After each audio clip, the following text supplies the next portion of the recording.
Greetings and salutations. I am, as always, Karen Russmore. I look so off-center. There we go. Close enough. This is a continuation of my playthrough of Pillars of Eternity. Everything is not in the right positions today, and I don't know why. I got a wire trapped around a wire. Come on. There we go. Plug that back in before I forget that it's plugged in. Or not plugged in. Either way.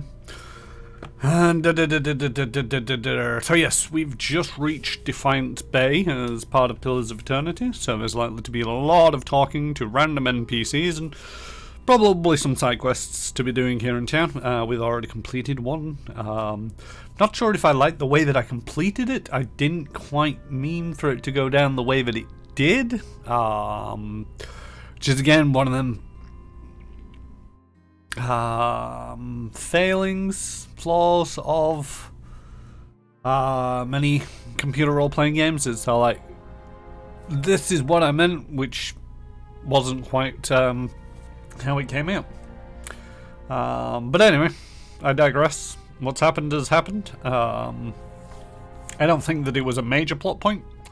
If it was, then we're just going to have to deal with that as it comes up.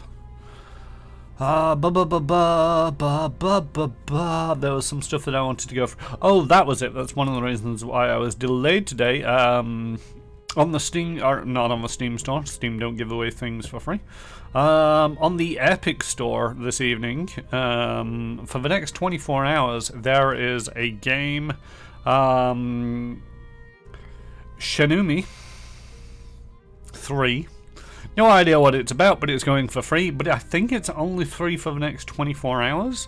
So, unlike the usual 7 days that you get for Epic Games, it's only 24 hours. So, something that people are going to want to keep an eye on. There's also, hey Retro Ted, how goes it? There is also the first of the Witcher games available over on GOG. That's going away for free. I think that's a season-long thing. I'm not entirely sure.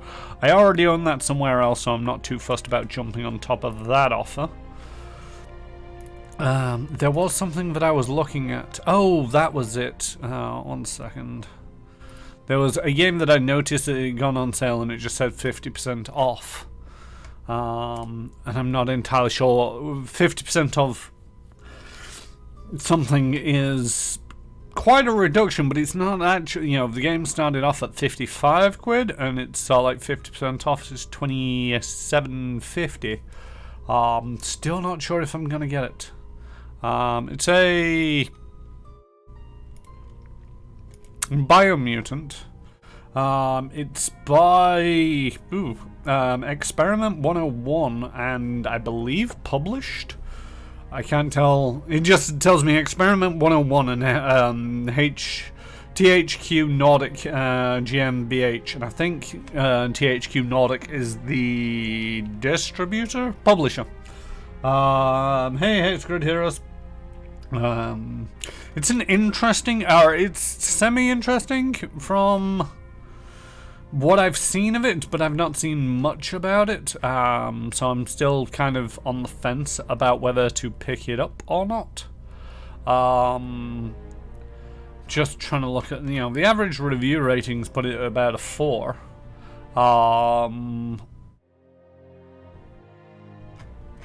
So it's one of them where it's like, do I get it? Do I get it? I mean, it came out at 55, was a bit high. It's an action-adventure game in a massively detailed world with lots of quick-time events. The first of the Dreamcast series releases, Shenmue 3, that is. Fair enough. It's one of them where it's like, I'm not a big fan of quick-time events. I'm probably going to give that one a miss. I mean, I've already grabbed it, but at the same token, you know, it's free on Epic. So, you know, I probably won't get around to installing it and playing it. I didn't really have much chance to delve into it, and I'm not a fan of QuickTime events.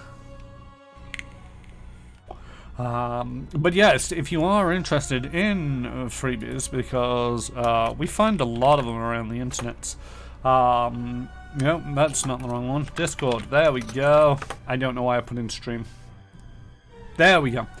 Me and a few fellow streamers, RetroTed, Krifu Banal, and JStation64 have set up a Discord server, and on that Discord server we talk about things. One of the things that we talk about is free games. So to keep abreast of what free games, I grab all free games unless they're sports games. I mean, to a certain degree I probably grab them anyway, but I don't actually see many sports games come up for free. Mainly because most sports games that I'm aware of are by EA, and EA don't give nothing away for free. As far as I'm aware, I don't really check in with them very often. But you know, I'm one of them where it's like, I'll grab a free copy, I'll not do anything with it, but if I ever do get the urge just to play at this game for some reason, then I have it available. It's also might be one of them where it's like, you know, RetroTed, one day I challenge you to a game of whatever, football or American football or baseball or something like that, and we stream it. It'd be hilarious to see how badly we know the rules of some games, and how badly we do, because we don't generally play those kind of games. Hey Saber, how goes it? But anyway, yes, back to the game that I'm actually playing, Pillars of Eternity. I nearly said 2 then. We're not on to Pillars of Eternity 2. We're not even halfway through Pillars of Eternity. Let's put that on, put that on, put that on, and put this on. There we go. We have just arrived in Defiance Bay. First area, probably going to be a lot of talking. This session, maybe a couple of sessions. It depends on how many interesting NPCs there are, and how much they are required to how many side quests that they give around this place. It depends on how long this takes. We do actually have a couple of level ups to take care of, and we also need to speak to Ida. So let's take care of Durance, because this should be a fairly easy one. See, I'm tempted just to, I don't know, with such a small set of skills, it's a little bit difficult at times. You've got access to 3. The thing is, what I don't, she has a proportion of the caster's divine strength, restoring a moderate amount of endurance to all allies in the area of effect. Gives them 29 endurance, sorry. Which isn't bad. But at the same token, I feel that you just can't do any of the health healing a lot of the time, and that's mildly problematic. Okay, so we got a ranger who's focusing in the survival. I don't think we got anybody on the survival side. Or do we want to put them on the stealthy side of things? Because we possibly could do with a rogue.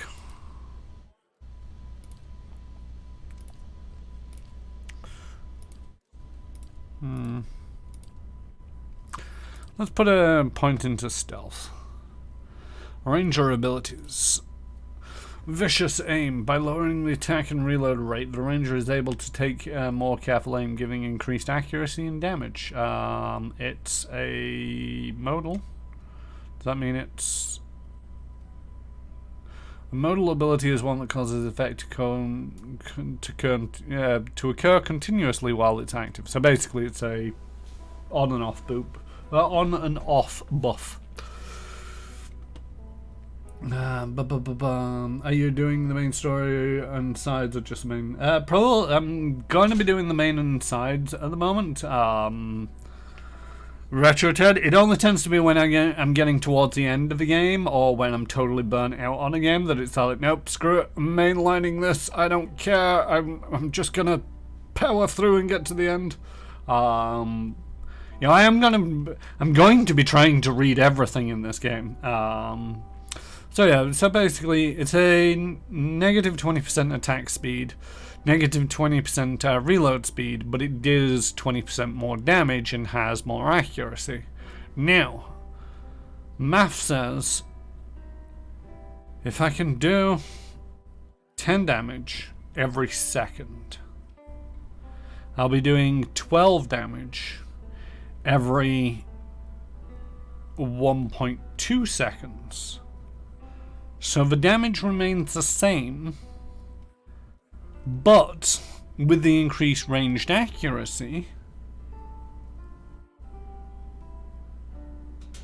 I have more chance of hitting, so the amount of damage would actually go up.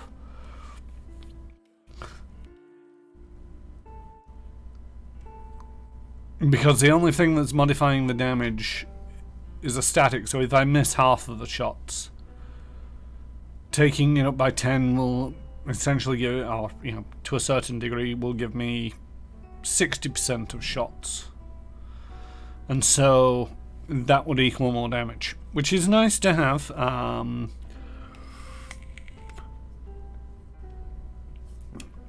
Yes, your antics are infecting me. Playing Pathfinder Kingmaker again, in part because of watching me play this. Pathfinder Kingmaker is one of them. That killed me towards the end in just sort of like, I want to get through this. If you actually check out my YouTube channel, if you type in !YouTube, you can see a pretty much complete playthrough that I've done of Pathfinder Kingmaker. I say it's pretty much complete. It is a complete playthrough, but I dropped a couple of episodes entirely by accident, but unfortunately they're gone to the mists of time.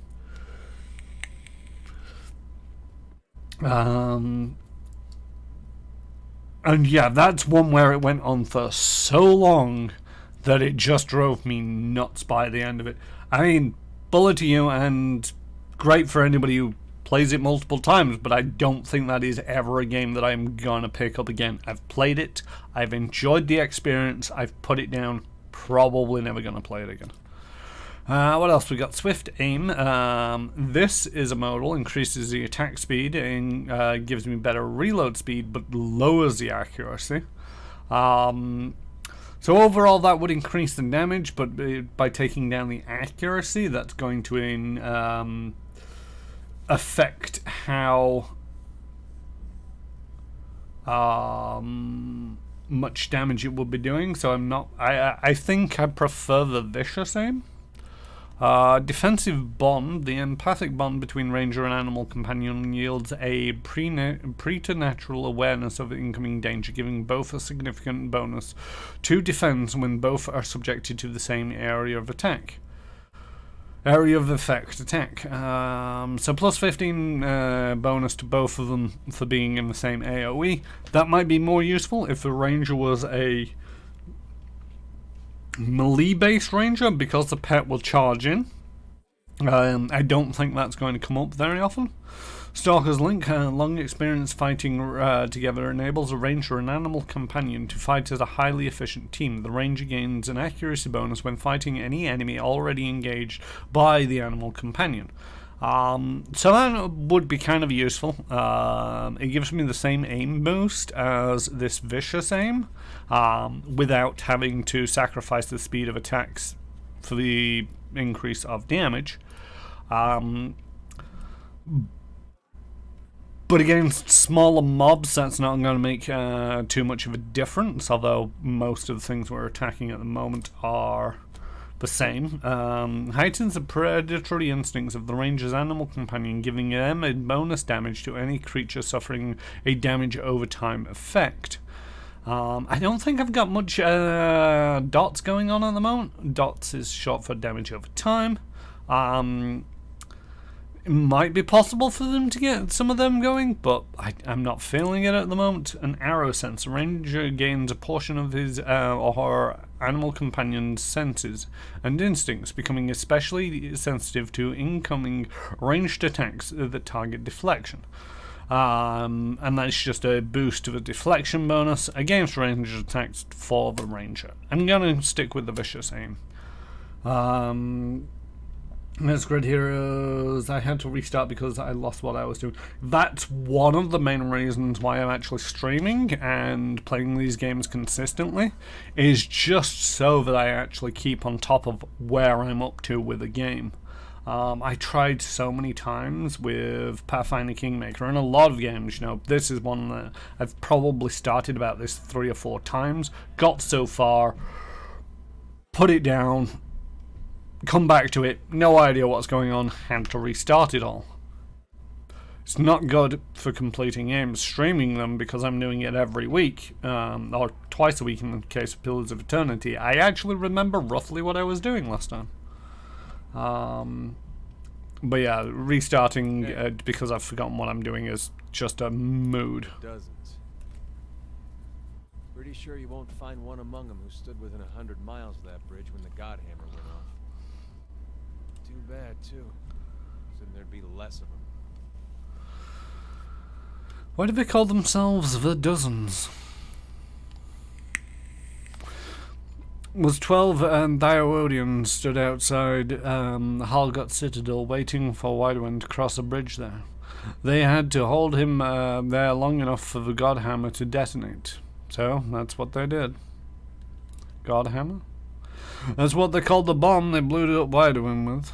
Don't know much about it other than that. Anything kills a living god? I guess you gotta name it.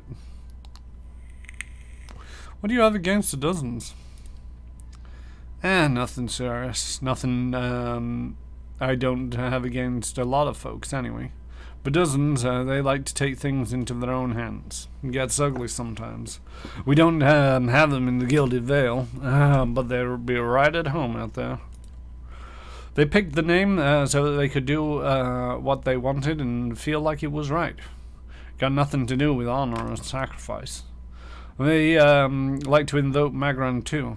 When they especially want to feel right. Somehow I don't think she'd be too impressed with that lot. Sure, I'm sure she'd like to set them on fire anytime they use her name, but the god probably got rules against that kind of thing.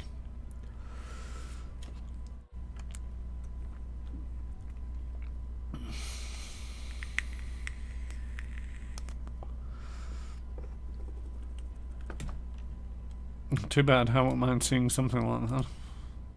Proof that the gods are just. Well, I wouldn't give for a little of that. Let's continue. Good idea. Okay, so the Dozen is a smallish faction around here. I think I looted this place. Did I do the upstairs? I did the upstairs. I remember doing the upstairs now.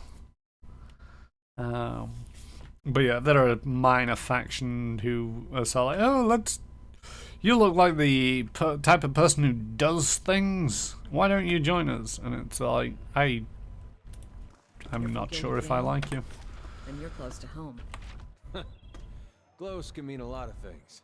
Surely you'll go back when this is all over. Dunno. Guess that all depends.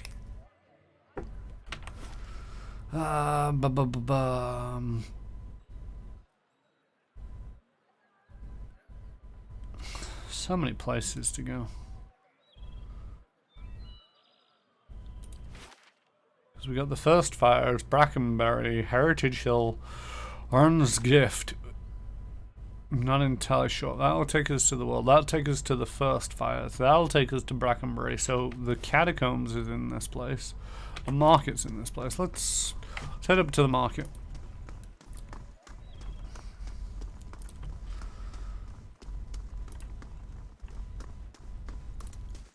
Another ship lost. A Valian, a merchant vessel dashed against the merciless rocks. No survivor. Still, Alarn's beacon lies dormant, its doors barred to all. The waters claim many souls this season. Move along, I've got a long list to get through.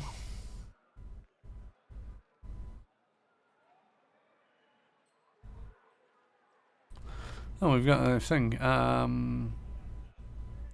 Taxes collected, lost 117 copper pieces to bandits, and 540. Oh, great stuff. Is this... I'm going to be finished in 13 hours. I get taxes, apparently. Got to laugh now and then, right? Oh no. Hail, traveler. The young woman stands by a cart, watching the crowd with large, bright eyes that focus on you as you approach. Take your time, traveler. If you're looking for enchanted scrolls or garb, you've come to the right place. Show me your wares. Rings. Only usable by a priest, gives +1 first, second, and third level spells. That's not bad. That price is extortionate. It should be. Oh, no, I can't move it around at the moment. Got a lot of people these days.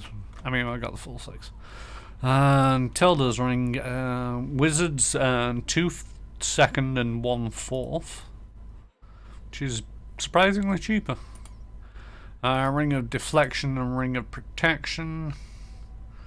Bunch of scrolls of different spells. Ashwood cameo figure. Usable once per rest. Summons Dillimgram.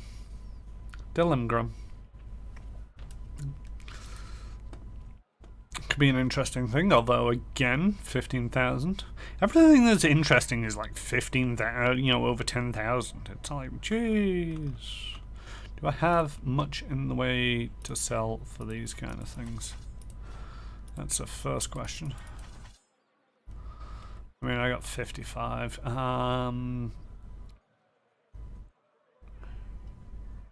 See, I'm not sure.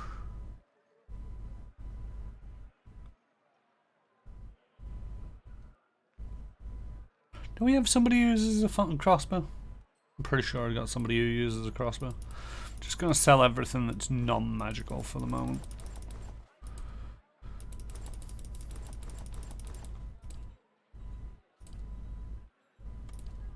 Oh.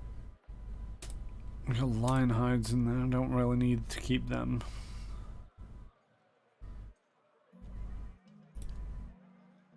Alright, trade over that stuff. Wasn't nearly the thousands that I wanted. But crossbows. You've already got a fine crossbow. Okay, that makes sense.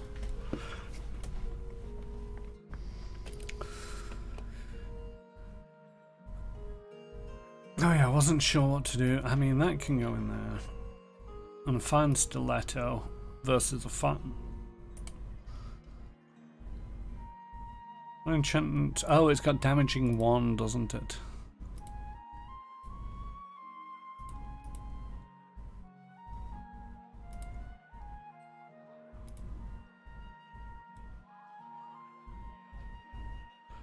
Wonder if I can replace. I'm guessing I should be able to. Yeah, put that away for the moment. What are you? Oh, yours is a unique bow. Mazuk's hunting bow. Accuracy 2, which gives +8 accuracy. Nice. What we got? It's a lot better than my bow. The thing is, what I'm actually after. The merchant smiles brightly. Well met, traveller. Are you interested in purchasing any rations for your journeys? And here we can buy food and camping supplies. We already have full camping supplies, and I'm not too sold on the whole crafting thing. Hail and well met. Igran stands behind a stall, polishing a broadsword. The patterned flesh around his eyes crinkles with age, and the muscles are knotty and lean, but he holds a weapon with ease. He nods at you. Come to take a look. You won't find a finer collection of armor and weaponry in Defiance Bay. Outside Solnids of course. He flashes a crooked grin. What's so special about Solnild? She operates in the expedition hall. He jerks a thumb over his shoulder. She sells the best equipment in the city, but when we nan and it keeps her on a short leaf. Keeps her fine inventory reserved for chartered expeditionists, members of a dozens, and anyone else who she takes a liking. Anyone else he takes a liking to. Wow. Hey J Station, how goes it?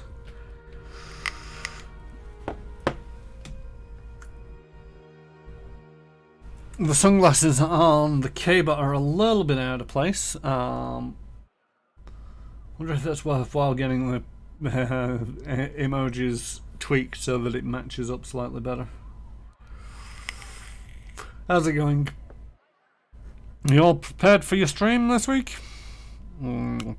By the way, now that he's here and most of the people I believe are settled in, I won't be streaming tomorrow. I will be over on Manapot Studios with Krifu Banal, Retro Ted, J-Station 64, The Ghost of Sonny, where we will be playing through a Tales of a Loop Kids on Bike kind of adventure run by the J-Station 64.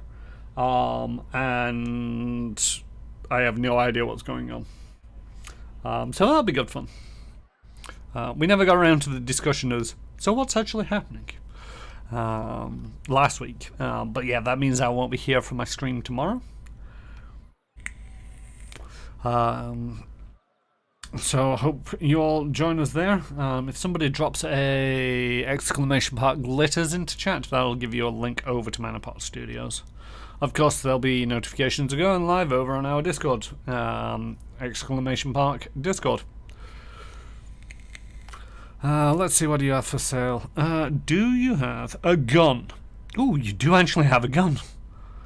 I wasn't actually expecting you to have guns.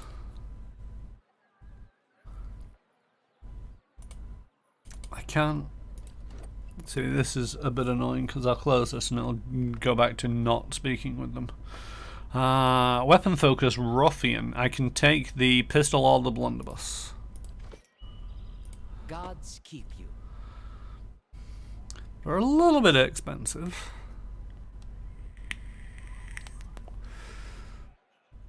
The pistol is better at interrupting. They're both very slow. Range is 8. Projectiles in the blunderbuss is 6. I think that's... The blunderbusses are matchlock firearms used for hunting and in combat against groups of enemies. They can inflict an impressive amount of damage but fare poorly against armored targets. Despite this, like other firearms, blunderbusses are capable of penetrating a wizard's arcane veil.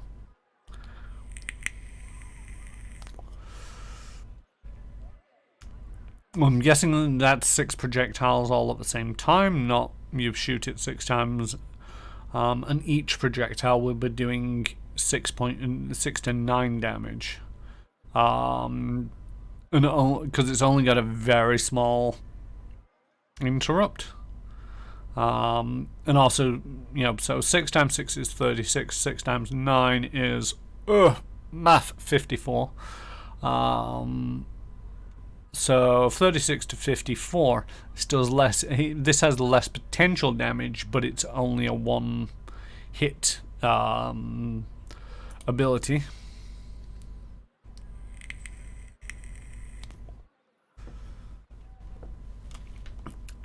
It doesn't say how quickly these things can be reloaded. Pistols are small firearms, but despite their size, they require 2 hands to reload properly. They are not as powerful as arquebuses, but can be reloaded much more quickly. As with all firearms, pistols have the ability to penetrate wizards' arcane veils.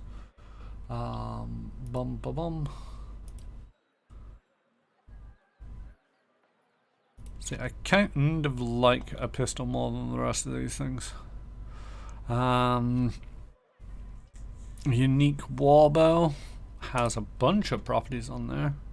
Attacks can stun on crits. It has the fine enchantment for +4 accuracy and 15% damage, and 20% of damage restored as endurance. It's not a bad warbow. It's out of my price bracket. The Lady's Hand, unique scepter, 2-handed, fast, Crush and slashing damage. 10% accuracy when in below 50% endurance. 20% damage. Plus 20% damage while endurance below 50%. 20% of grazes converted to hits. Accuracy for plus 4. Damage plus 15. That's quite nice. I don't think I've got many people who use scepters though. A unique pike and Lost Thane's reach. Oh, it decreases our accuracy on a hit. And the Shatter Star. So unique warhammer, one-handed, has a plus 0.5 to the crit damage multiplier and gives you an additional enemy to engage. All bullets are anti-wizard. You just need to use enough bullets. So that's not too bad, and it's reasonably priced as well. Hey, my kid, how goes it? Wibble indeed.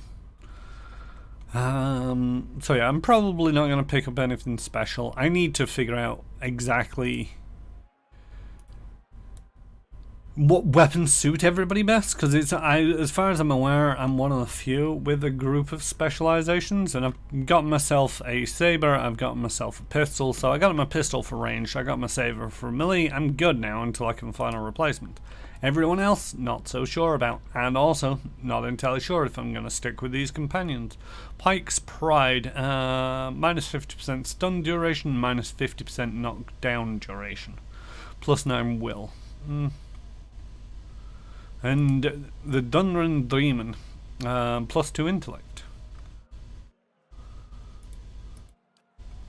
If I buy these things, I might read those descriptions at the bottom, but for the moment it's a lot of reading for not a lot of... okay, let's get rid of everything that isn't unique in these things. Yeah. So I'm gonna make 2,000 odd out of this. 10,000 gold I've got. That's not bad. Take the pistol and replace the bow. And can I enchant this at all? See, it's only got the accuracy. Pilgrim's Crown.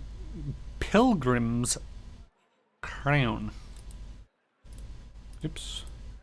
Wonder if the other lady is selling a Pilgrim's Crown. I don't have either of that over level 8. So at least 16 levels in this game, as far as I'm aware. Not too bad. Still groggy from the booster shop. Spent some time helping a friend in MechWarrior 5. He has the worst assault mech I've ever seen.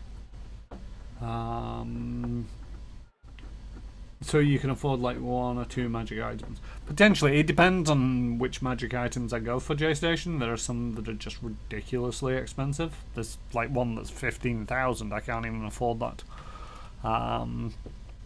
But I'm actually thinking of spending some of my money on making this a better gun. Because I can put the Burning Lash on, which gives me bonus damage to fire. I can put on a Fine, which is going to give me plus 4 accuracy and 15 damage. And I'm not sure about these slaying ones yet. Because I don't know what we're going to be focused on killing.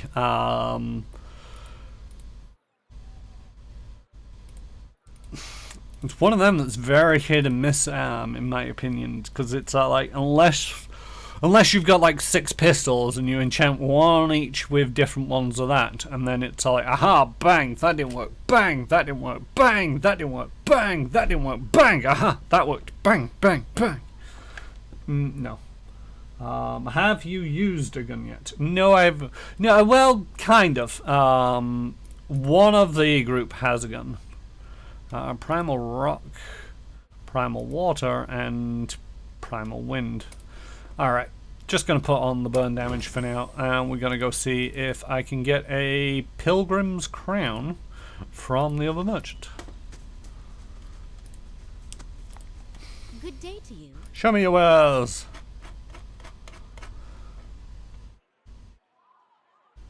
Hey, you do have pilgrim's crowns. Pretty cheaply as well. So then we enchant this and put on the fine quality. Boom, burning lash fine quality. Does 25% extra burn damage plus 15 damage and 4 accuracy. I am now not terrible with the gun. Looks really big for a pistol. I mean, I appreciate that we weren't small. Only 6 pistols, I'm sure you can carry more. I can carry more, it's just being able to afford 6 pistols and then enchant them all up.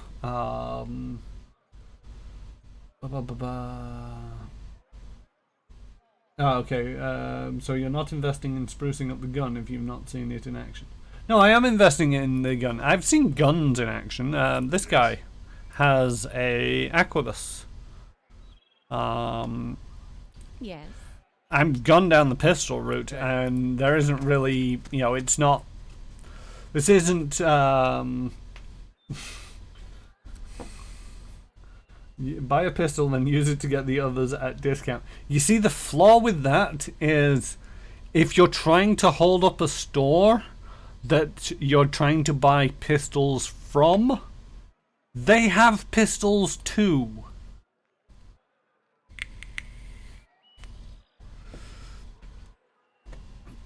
And bigger guns in some cases. As you near, you feel the vibrant history contained in the essence of this woman's soul. Voices from the past seem to call out to you. Reach out for the soul. But yours is already pointed at their faces. See, J-Station knows how this works. I mean, I've got to point out that it's like, if you're sensible and you've got a store, you've got more than one person. So yes, you might be able to shoot the person who has partly just remember to call your face with pen as a disguise. Now, this doesn't work. Anybody sensible selling firearms, you know, in this case, it's all like there's guards around this place. I get one shot off in this pistol. They're not automatic. They've got the whole thingamabob. You know, put the gunpowder down, tap that down, and then you put the bullet in top and tap that in as well. You know, you shoot one person, then everybody else starts shooting at you. And tell that to the kindly folk Valentine. Yeah, they do shoot you, J-Station. I'm not saying that they're any good. But in this game, you know, things can get violent rather quickly, and it's bribe the guards, then use the pistol. Jeez, do you have to heist everything for you? Why not just buy the gun? It's cheaper. Muzzle loader is the term you're looking for there. Thank you. Muzzle loaded. You see a dimly lit room with an extravagant decoration. Pillows of silk brocade cover the floor, surrounding a large velvet-covered divan. A man sits on the divan, his shirt untucked and halfway unbuttoned. Behind him stands this elf, dressed in the same lavish finery as decorates the room. Just quickly skim reading that, making sure that there's nothing too rude for Twitch. Her hips gyrate gently, dancing around the man as she begins to sing. He looks up at her bleary, intoxication clouding his vision. He smiles, tunelessly humming along with her. Her words are too low to hear clearly, but as her singing grows more intense, the lights in the room seem to dim even farther, and everything loses focus. She takes his hand in her hand. She takes his face in her hands, singing directly to him, running her hands down his shoulders and arms until she's holding his hands. The man's eyes grow heavy and he quickly succumbs to sleep, slumping backwards. She holds his arms, catching him as he falls, and gently lays him down across the divan. She stops singing when his head hits a pillow, and suddenly the light brightens back up, and everything snaps back into focus. She slips her hand into his jacket, retrieving an item that she places in a small box sitting on a nearby table. She looks back at the man, shakes her head, and escapes into the night.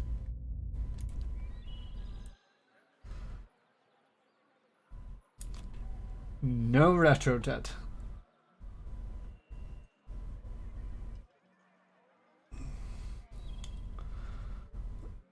Weapon store owner cast fireball in defense. Here we go. I have a gun. I cast heat metal.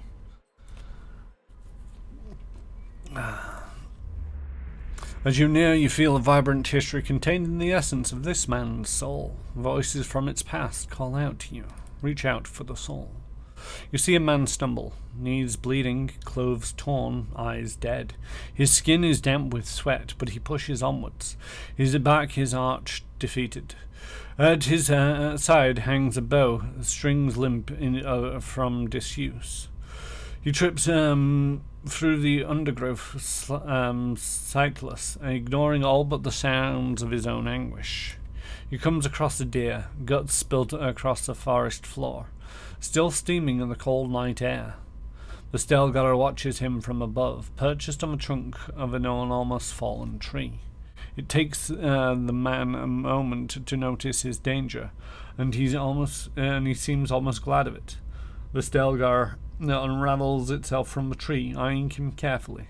Its distended stomach almost brushes the ground as it jumps down, and the man dives to meet it. For a moment its time seems to slow as man and beast collide. The Stelgar roars, swiping at him with claws, and as soon has him pinned, great yellow teeth and acrid breath ready to end his intrusion. But with a wet ripping sound, instead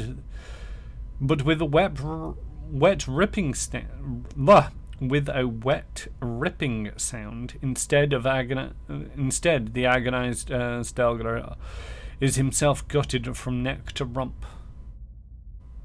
The man exhales deeply, covered in blood, ponderous. Not today. Not today. You're just a commoner. This is just a barrel. And I'm gonna steal the egg. It's not actually stealing, it would have told me if it was stealing. The shields have been battered and scarred in long ago battles.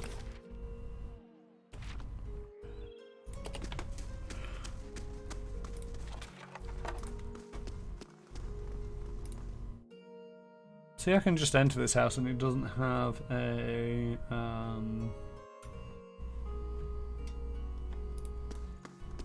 name to the place. Also, doesn't seem to be stealing from any of these people. Right, everyone know the plan? Up the wall in the window, grab the jewel from the pretty little lord. We got it? Listen, dwarf, if I have to... Langdon, we've got company. Greetings! The dwarf eyes you suspiciously and hides his pistol behind his back. You're looking for someone? Because this isn't the best. Langdon rounds the dwarf. Idiot! They're probably with the Crucible Knights. You've made a grave mistake coming here. He raises his blade. Well then. Let's dance.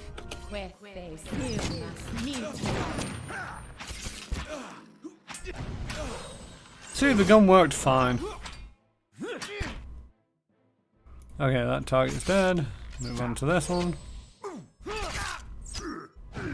He doesn't have a health bar, that's slightly concerning. Oh! Maybe one of them berserker type fellas. I don't know, the enemy health bars would be hidden from me. I found that heat metal has many uses. It does. It's especially good at breakfast.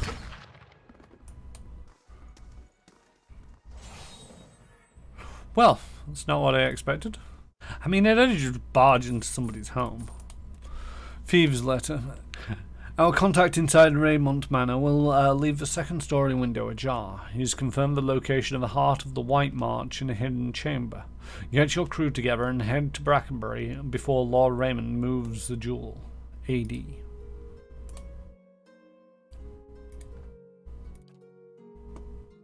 Is this a fine rapier? A pistol that I've just spent 1,500 gold copper pieces purchasing. Always the way. It's not stealing if you have murdered everyone. I mean, this is true. I need that to go. Put it up there. Ta-da. Tell somebody about the plot. I unintentionally thwarted the would-be thieves when I stumbled upon their hideout. Their note lay out instructions for breaking in Lord Raymond's manor and stealing something called the Heart of the White March. The letters would probably be of interest to both Lord Raymond and somebody with the initials AD.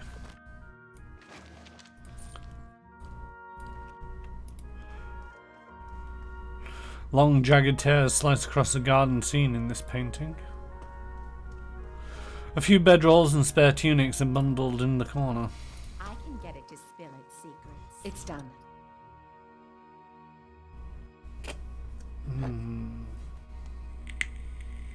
It's also not stealing if you promise to bring it back later. I've seen Retro Ted's Murder Hobo ways. Yes, Retro Ted is definitive murder hobo.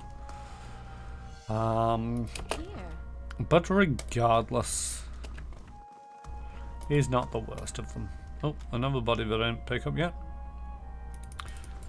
Just some junk.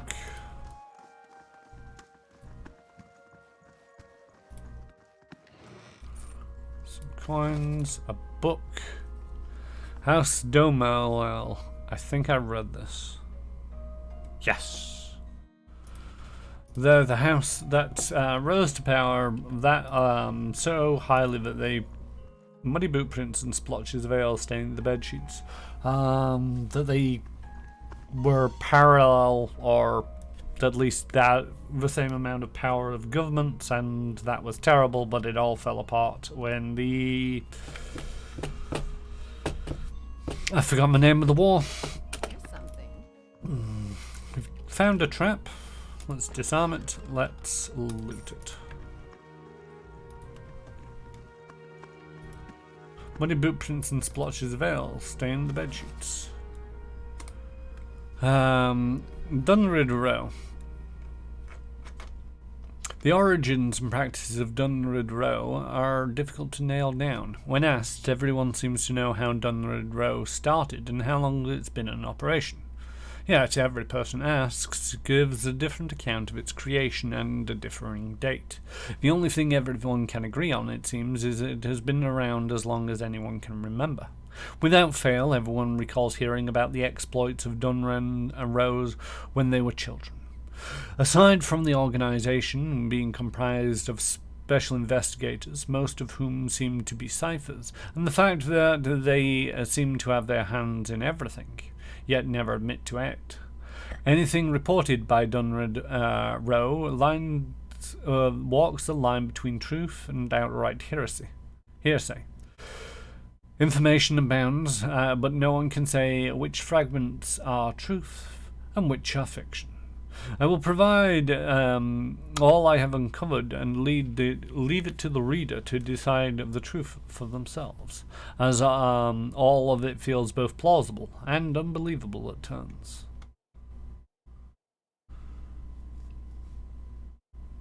And the War of the Worlds, the Gods' War, when they blew up the god, can't remember the name of it.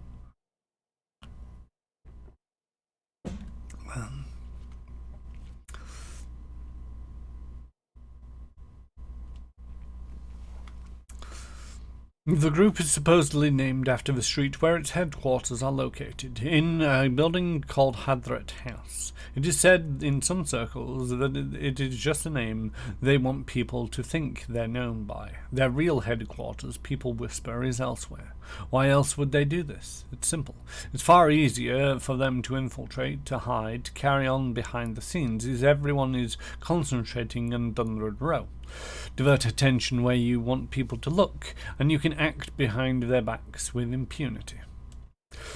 People who have had interactions with agents from Dunred Row invariably describe them as unmemorable. No details of their appearance, behavior, or anything, beyond the fact that they were there. Seems to stick with everyone. Are they truly nondescript, or do their ciphers use their powers to remain anonymous? As with so many questions regarding Dunred Row, no one seems to know. While no specific details about the agents are ever reported, one fact that all people agree on is that they seem to primarily be Ollans and Glenfarben elves, though theories as to why this may be are many and conflicting. Their presumed headquarters is supposedly run by Lady Idris Webb. Idris Webb? Idris Webb? Though no one seems to be able to pinpoint the time of her arrival. The author was unable to locate a single person familiar with Dunred Row who could remember a time when she wasn't around.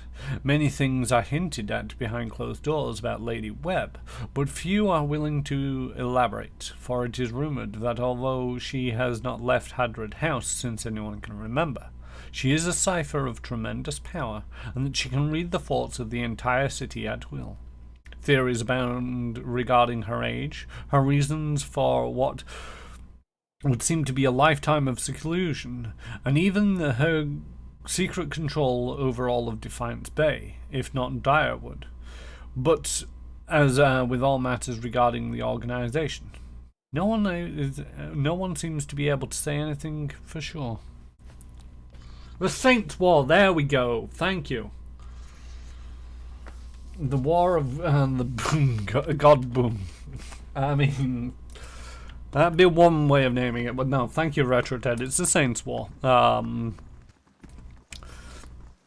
then, as I was saying, they fell out of favour during the Saints' War, and ultimately they're trying to raise back to power.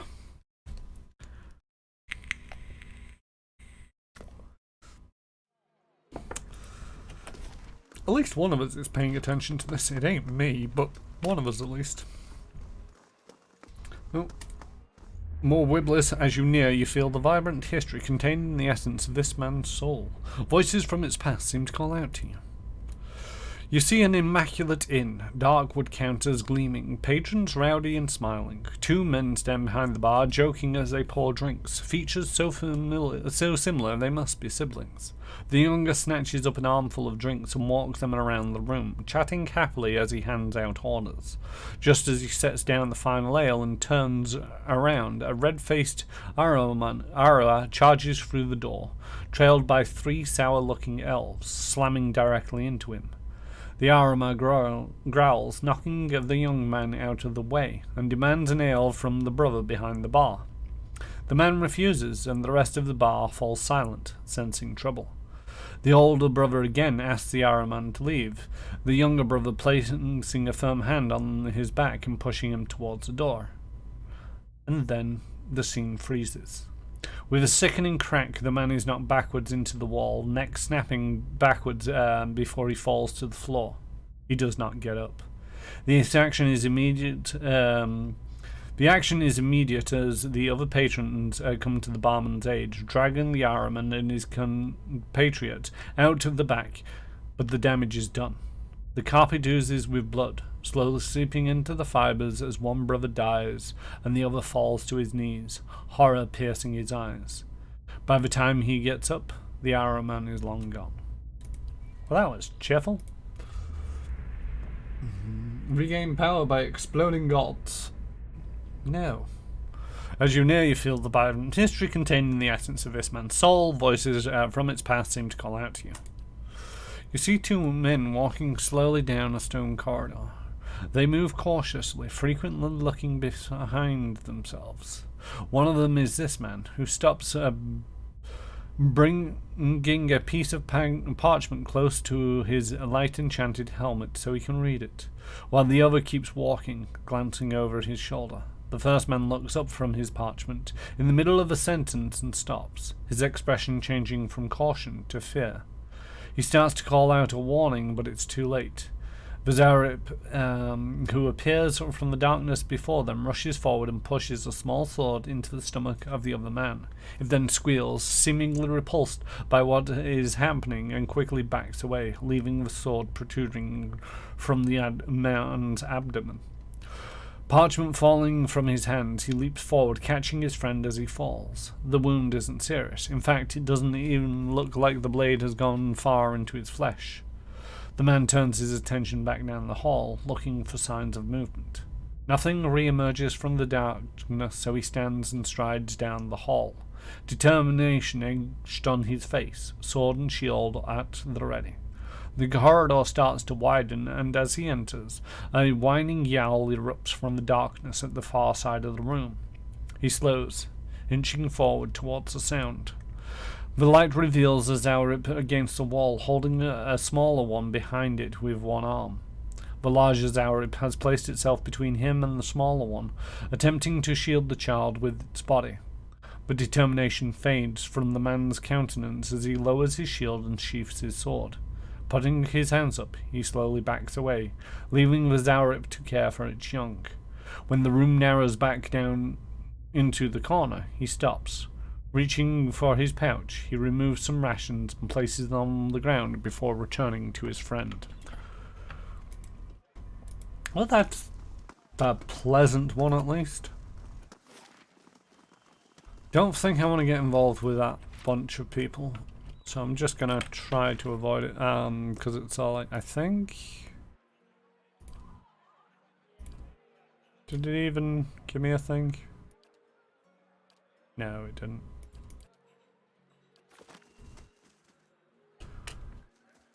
Didn't even give me a side quest to go off. So it might be something that I get forced to be involved with at some point. But until then, the shields have been battered and scarred in a long ago battle. Refugees. And another vision. As you near, you feel the vibrant history contained in the essence of this man's soul. Voices from its past seem to call out to you. You see a small band of people walking down a rutted road surrounded by a thick forest. The man walks alongside them, chatting and joking like they were lifelong friends. Though his appearance is one of frivolity, his jovial facade, I think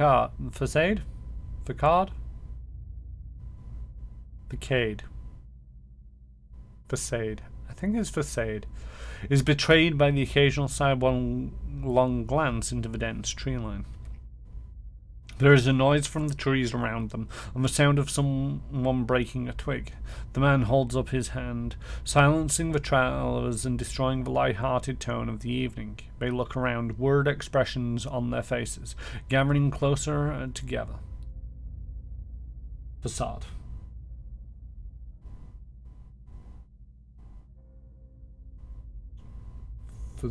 Facade. Facade. Facade. I think it's facade. By everybody's rough translations into me being able to pronounce it. Thank you all. It is appreciated. They look around, word expressions on their faces, gathering closer together. The man motions the group to stay where they are and heads into the trees. There is silence for several seconds as they all strain to hear anything, clutching one another nervously. There is another rustling, this time coming from the direction the man entered the woods. A single figure emerges from the tree line, and the group visibly relaxes, seeing him approach. The figure comes close enough for the group to see his face, and one of them lets out a cry of dismay when they realize it's not their friend. No sooner has the sound left his mouth than another group emerges from the woods, weapons drawn. Surrounding the travellers, as none of them are armed or in any state to fight, they are quickly subdued, bound, and relieved of their valuables. With a laugh, the bandits disappear back into the woods, leaving their quarry on the road. Safely back inside the forest, they meet up with the man. He smiles, mocking the gullibility of people who will trust a complete stranger as long as he buys them a drink. He takes his share of the spoils and leaves.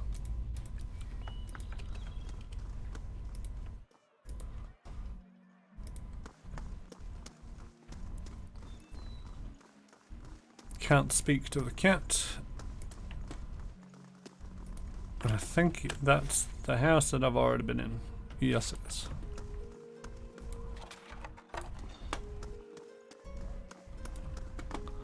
Commoners, mercenaries, just guards, commoners. Commoner. Some more lockpicks. Or thieves' tools.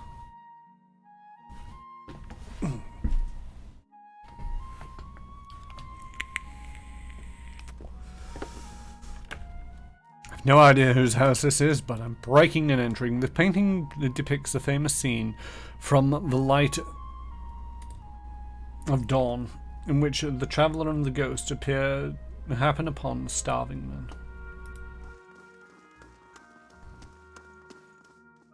I'm nicking your stuff. Hope you don't mind. Yo-ho, is anybody home?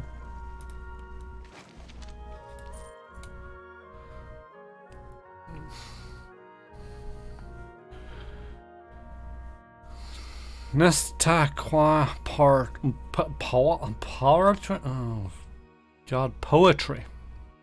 A compilation. The expedition. I move. There is no compulsion. It is not a need, but something pulls. I cannot deny its draw. The white wends out past my vision. Its fierce eyes watch me as I move. The wolf tracks my step. A silent companion who will not join me. All is blank. The pale expanse lies before and behind. I search. The miles pass and my feet move. My hunt continues unabated. The landscape returns my gaze, unaffected by my presence. I'm not very good at reading poetry. By the way. Assume you know the NPC names in gold are backstories not relevant to the quests.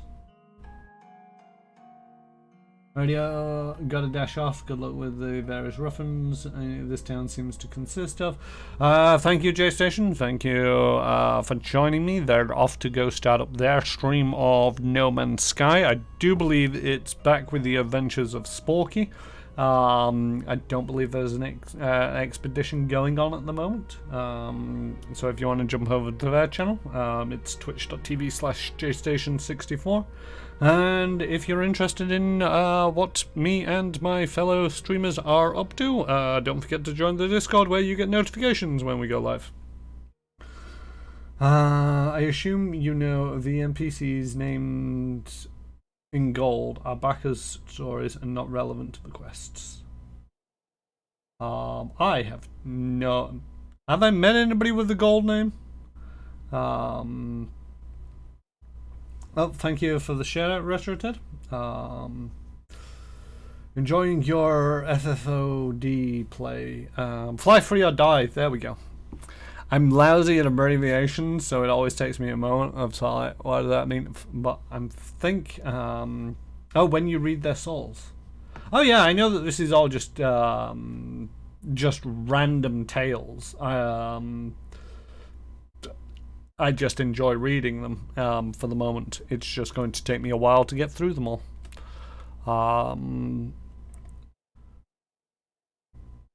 I search the... Oh no, I've read that line. The snow falls, needles driven by the wind. Its cold teeth bite my skin. The snow gathers, its hands around my feet. A fierce opponent who will not relent. All is white.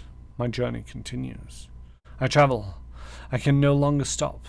A true compulsion forms. The need drives me on. I must see. The sun breaks through the grey. Its unrelenting gaze thaws me. My body warms under its touch. Frigid limbs move again and carry me farther. All is empty. The breath of existence is my destination. I have to say that's terrible poetry. Oh, unlocking this will require the proper key. Well, okay then.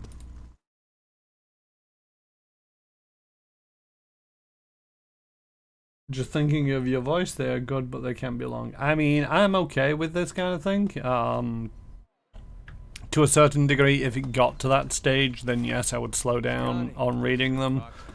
Can I pet him anyway? It's your hand. I'm gonna pet him.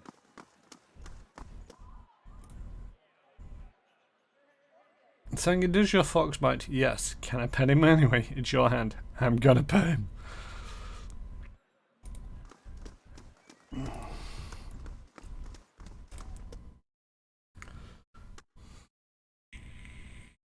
But Retro Ted, it's one of them where I find the voice adapts tremendously well. It just takes a little bit of practice. I'm annoyed I never finished this. I don't finish many games, so don't be annoyed. It's just one of them where it's like because one of the things I find with a lot of games tends to be if you don't finish it, it's because it wasn't engaging you well enough. Or you burnt yourself out on it, so not finishing it isn't exactly the worst thing in the world. Greetings. I think I know. There's so many voices in this, and it's like, is that? I don't know. By a whale's eyeless face. You are one short ogre. But why are you green? And how are you getting the ducks to keep flying around you like that? What are you talking about? Your ducks, your green skin. Should I speak louder, slower? Let me now. He beams at you and nods his head. You're a scrivener? Yes, I am a scrivener. I read books, I write books. I once ate a book, but only because it looked like sweet pie. Or perhaps it was a sweet pie baked to look like a book. Interesting. Oh, I am also a collector of herbs, flowers, plants. I sell them. Mostly I eat them. Tell me about this dormitory. It's where the scriveners who walk at the Hall of Reveled Mysteries sleep. I'm a scrivener. This place smells like old stockings. Show me what you have for sale.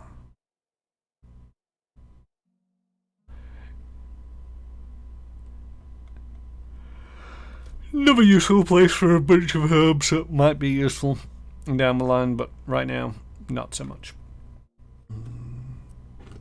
Well, the PS4 load times didn't help. I mean, that is fair. There's many a game where it's like, it's all fine and well until the load times kill it off. But sturdy bunks are topped with thin blankets and even thinner mattresses.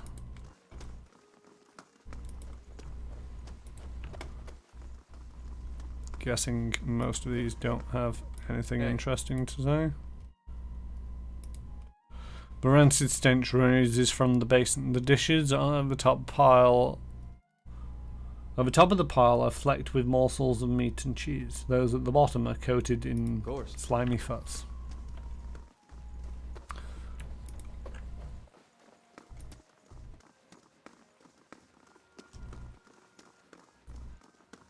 I didn't read this one. Spilled tea, empty ink pots, and one detailed sketch of a fire-breathing old dwarf are all that remains of a long study session. But yeah, there's Warhammer. Total War Warhammer is a great game, and I enjoy playing it. But the problem with that is its load times. Sometimes I'm in the mood to play it, and it's like, oh, I'm just gonna load up Warhammer, Total War, and by the time it's finished loading, it's like, I'm bored. I want to play something else now. As you near, you feel the vibrant history contained in the essence of this man's soul. Voices from its past seem to call out to you. You see a small crowd gathering near the entrance of a temple. This man stands against the wall, the crowd forming a semicircle around him. He speaks with a calm, measured tone, his soothing voice carrying over the sounds of the surrounding city. He speaks of the world, history, the gods, and religion. He speaks of cooking, brewing, child-raising, and old wives' tales. There does not seem to be a subject he lacks at least a passing knowledge in. People ask him questions and he answers them in turn, sometimes being detailed and in-depth, other times giving only general answer. Regardless of what is said, all of his answers seem to hit at the heart of what was asked, each person satisfied with what they have learned. People come and go from the crowd, its size growing and shrinking, but never completely dissipating. Hours pass and he never seems to tire, sharing his knowledge with anyone who would benefit from it. As the light of day wanes, the group finally grows small enough that he draws everything to a close.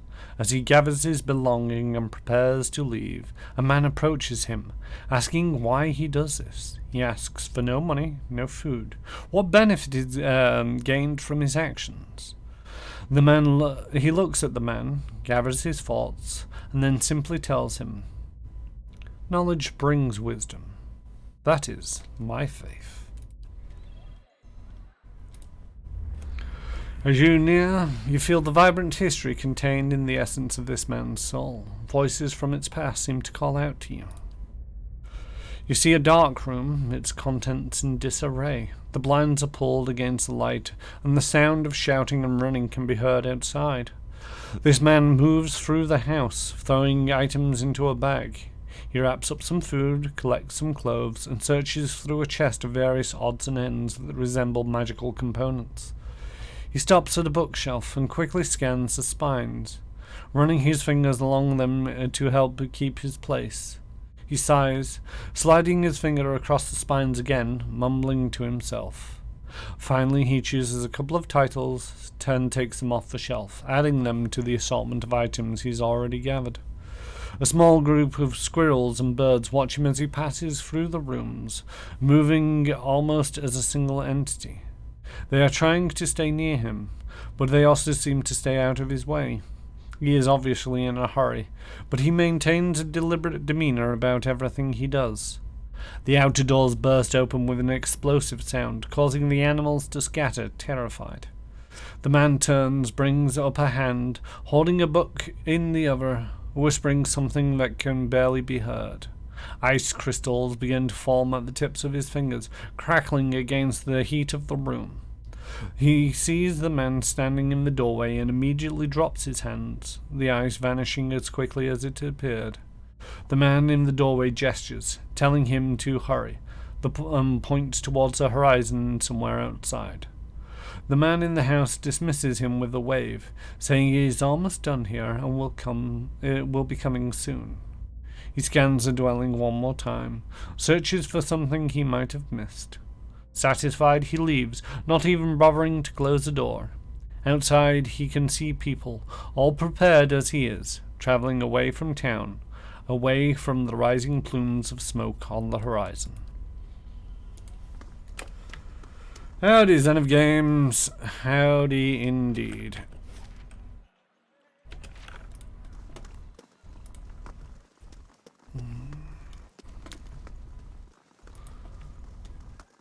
Just play me some Pillars of Eternity, which is basically 1 hour and 18 minutes so far of reading.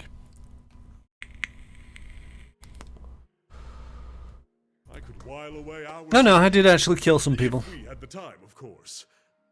Do we? Good day to you. The woman barely glances up from the tomes on the table as you approach. You're welcome to browse the stacks, but mind that you keep your voice down. This is still a temple after all, and Grimdar does not tolerate disorder. Who's Grimdar? She speaks reverently. Why, she's the High Archivist. She's one of the most accomplished scholars alive today. Nothing goes on here without her knowing about it. Almost nothing, anyway. She scratches behind her ear. You should probably tread lightly around her today. Tell me about yourself. She throws her broad shoulders back. I'm a scrivener and devotee of Whale. It's my duty to look after our records and resources. Her chest swells with pride. This is a temple. It looks like a library. Her eyes grow wide and round. That's because it is. Well, it is the god of mysteries and answers, encryption and decryption, concealment and revelation. She raises her hands to the rows of shelves. His guidance comes from understanding the unknown and the protection of hidden knowledge. The Halls of Revealed Mysteries was built to celebrate that. To think there's such a place in Drywood. Incredible. I'd love to a glimpse of the archives. How many secrets must sit upon these shelves? Fascinating. Isn't it? Temples dedicated to Whale tend to host vast stores of knowledge. We use that knowledge to unravel and preserve the mysteries of the world. Farewell.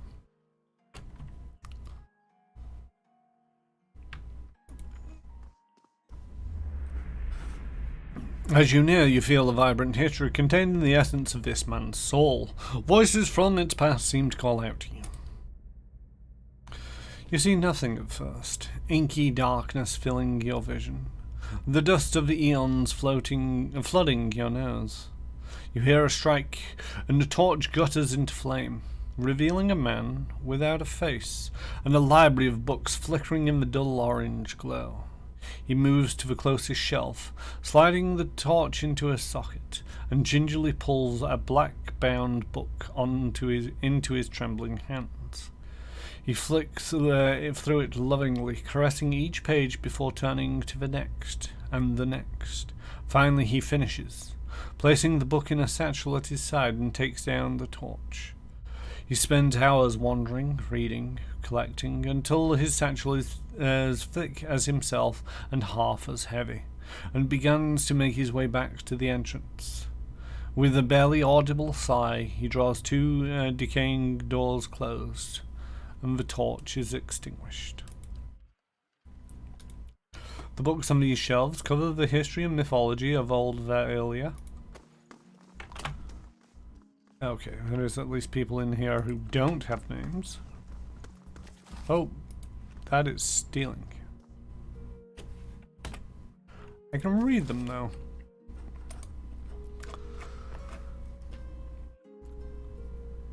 Might skip some of these books eventually. 10 years of dawn. 10 years I tailed the Volus leaf, and 10 years I told myself that living in St. Waidwin's footsteps would bring me rebirth. Each dawn I prayed that if thou art in darkness, he shall bring thee light, and yet each night would bring me the same emptiness. For my decade of living as a simple dye farmer, all I have to show for it is a great deal of purple clothing. If the Eothas has not spoken to us since he appeared out as Saint Waidwin. It was my hope that Eothas would claim me as his next vessel, but alas, the child of light remains silent. Every day I practice the ritual of banishing the shadows of the unfaithful, and every day I work my field in solitude, without sign of the Eothas returning. If thou art in darkness, he shall bring thee light. But how long must I remain lost in this long night of abandonment? Is this my punishment for keeping my faith a secret? Is Eothas hiding from me until I shout my reverence for all to hear? Surely he must know that the Dryawodans hate him now hate him and his followers.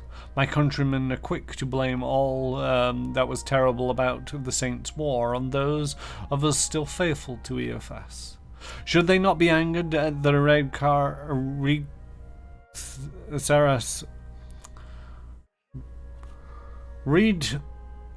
Siras soldiers, do the Dryawodens not realize that to dismiss the god of rebirth and redemption is to prevent all hope of healing? As I pen these words, I know that I must continue till the die leaf. Must continue to till the die leaf. I will awake each day with hope. If thou art in darkness, he shall bring me light. Each day I pray that the dawn stars visit me, just as they visited Saint Waidwin in his field of Volas. Will they come to me as they came to Saint Waidwin, as a man and two women, luminescent and perfect? I am told they came to presage new times. I am told many things, and I struggle to find faith to believe it all. And yet, each morning the sun rises in the eastern sky, and each morning Eothas illuminates my simple plot of land, casting away the shadows of the unfaithful in his golden gaze. I thank thee, Eothas, for all the springs I've had, and all that will come. I am in darkness. Please, bring me light.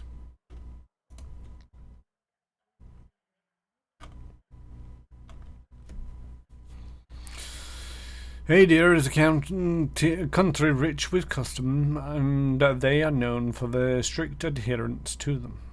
Their customs run the gamut from grand celebrations like the Feast of Feasts to mundane superstitions, such as ways to avoid Seth addiction.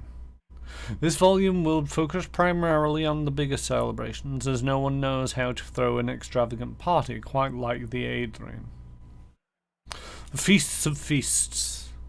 The biggest and most important of all Adrian customs is the Feast of Feasts. This week-long celebration happens the first week of Foamstew, deep summer, and is dedicated to honouring the life of the first Furconic.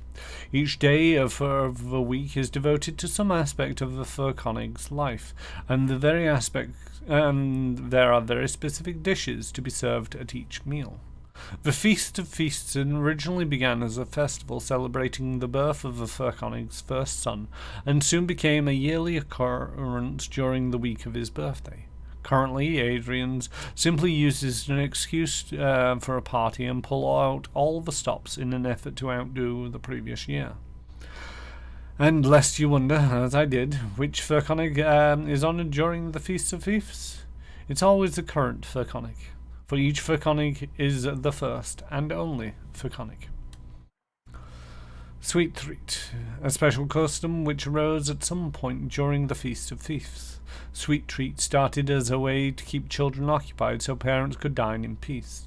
While it is still used for that today, a significance has been added to it. Each treat is placed in a container, usually small metal boxes, and hidden somewhere on the property. After everything has been hidden, the children are sent out to find these treasures. It is said that the hidden treats represent Glenfartham artifacts, and the children are explorers bringing the riches back to their new and rightful owners.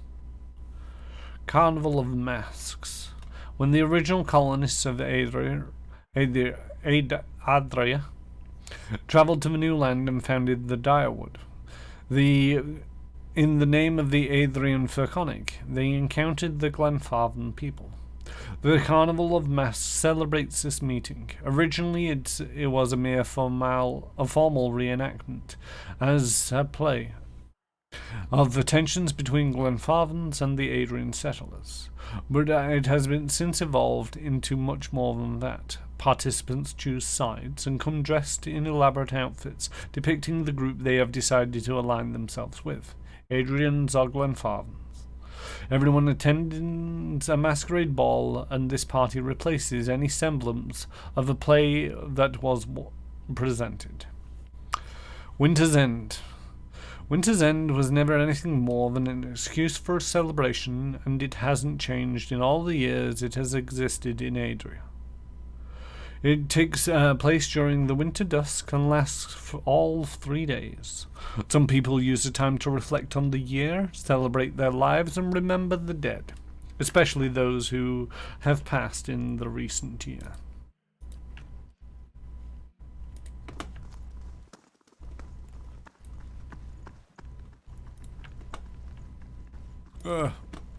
So many things. Elder archives. 2 more bookshelves. The final journal of Jonas. My son, tomorrow I become the effigy. Tomorrow I become Shaken's embodiment of Eora. Tomorrow the master chokes upon his own whip. For months we have met by the secret conclave to plot our landlord's demise, all the while working the fields as if our hearts were content.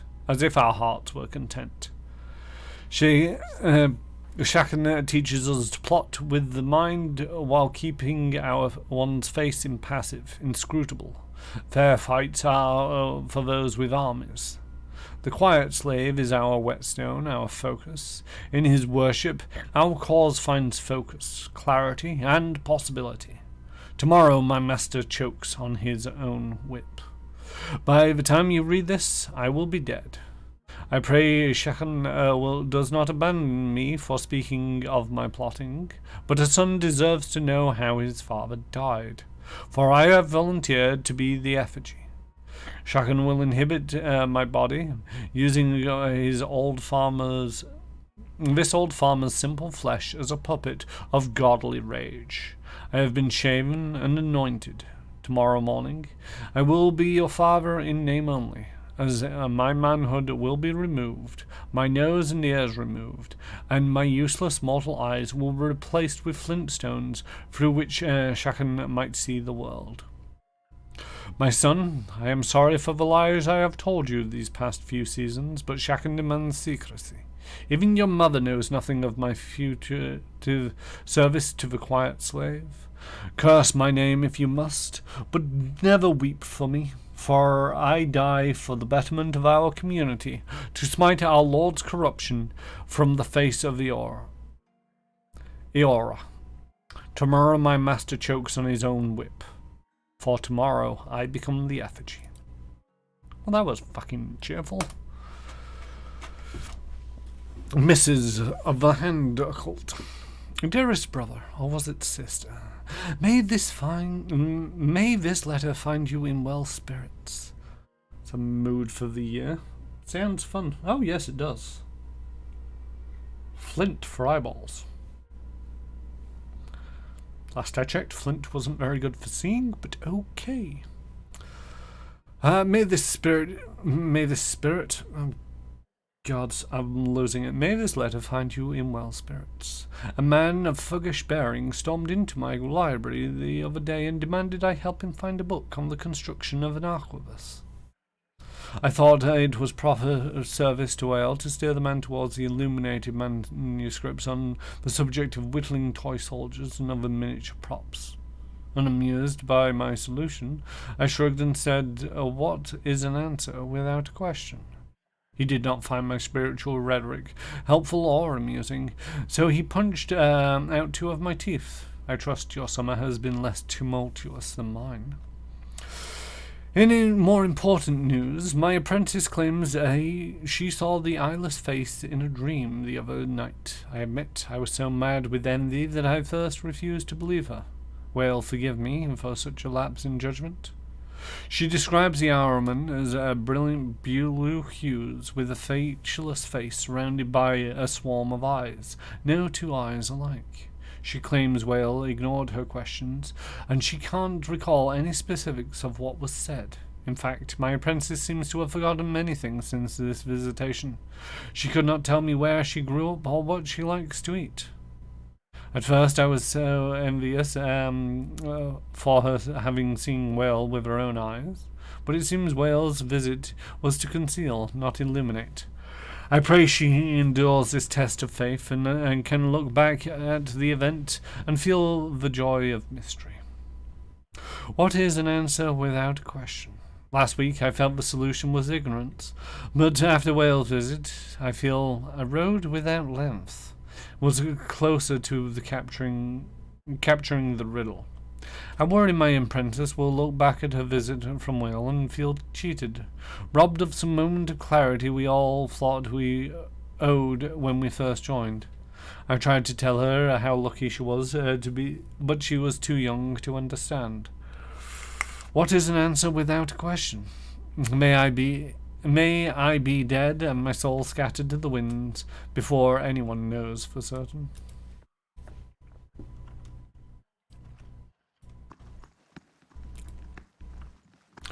I don't think I'm allowed in the Elder Archives. I might be. It's probably locked. Oh, I keep clicking on things thinking I'm going to steal everything. The Many Faces of Baraf. I think I've read this one. It's a short one. I'm not sure if I have. How fitting that we, the gods of cycles, doorways, mortality, and inevitability as Barath, while the Valians know the very same god as Chirono. For if nothing else, Barath teaches us that duality exists in all things. There is life in death and death in life. Embrace this duality and you honor Barath. Barath. In the ruins of the Airgon Faf, Barath is depicted in the form of two semi-skeletal figures, one male and one female. Bowen I Achanir and Achanir I Bowen. Literally, life and death in life in the Glenfarden tongue. Male and female, inside and outside, life and death. We often think of Barath as by imagining two sides of a coin, or the two end points of a journey. It is said that Barath is the most petitioned of every god, and it's likely true. Who amongst others have not prayed for the cycle to hiccup? Who has not, in a moment's sadness, yelled at Barath to make an exception for our fallen loved ones? Barath may not rescue our loved ones, but it answers our prayers in its own divine way. Barath is a god that makes life end in death, and it is also a god that makes death end in life. Barath, Chirono, Bowen I Achanir, Achanir I Bowen. Whichever of many names you prefer to use, deserve our prayers, for it has given us the promise of life's eternal renewal. I have read that one before. Saints War Part 2 Invasion. This is a long one. I don't think I've read this. Waidwin's personal army led many of the battles during the war, exhibiting extraordinary supernatural powers. He seemed virtually untouchable on the battlefield, able to burn or even disintegrate his enemies with beamings of blinding white light. With a god at his side and possibility, as some said, inhabiting him, he was thought to be indestructible. It appeared that he may have been until the Battle of Hagot Citadel. The people of Direwood knew that they would lose the war if they could not at least slow Waidwin down.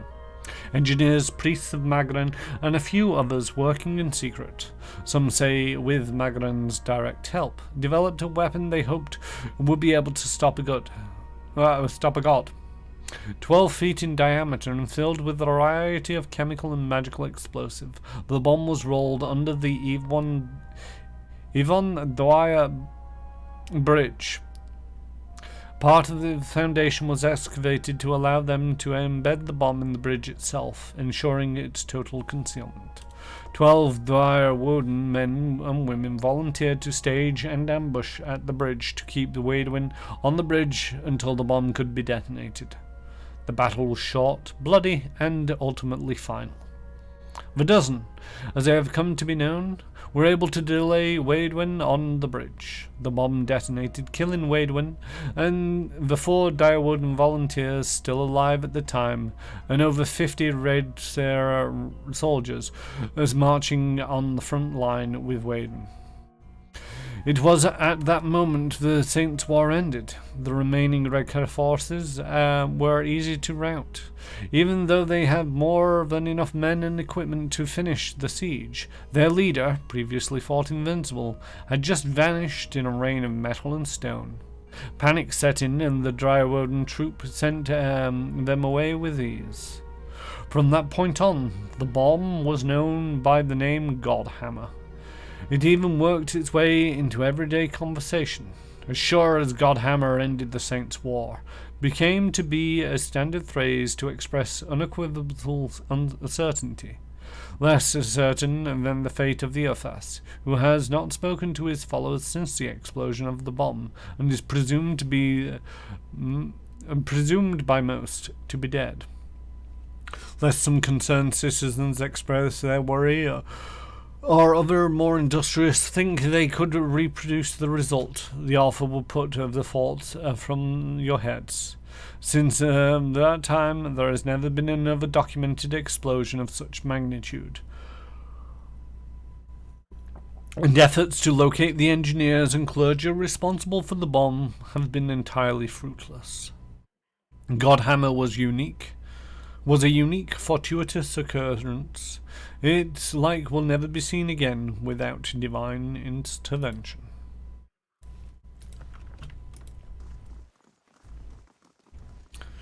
Travels of Earl Levy, 2662 to 268 question mark. All these titles refer to Glenfarne mathematics and advanced geometry. The symbols on these pages rise and shift. They're dizzying to look at. These books were borrowed and returned to fill the cubby holes. Hey.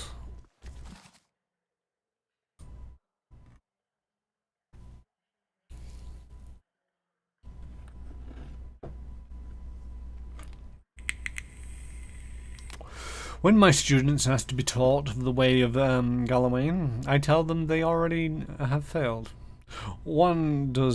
Does one ask a deer to present itself as dinner? Of course not. One must outwit, outmaneuver, and overpower the deer if one dreams of venison. So it is with the seeker God. To ask a question is weakness and idle indecision. To seek answers is to understand, and to become one with Galawain, or survival begins with strength from within. I did enjoy the Godhammer stories.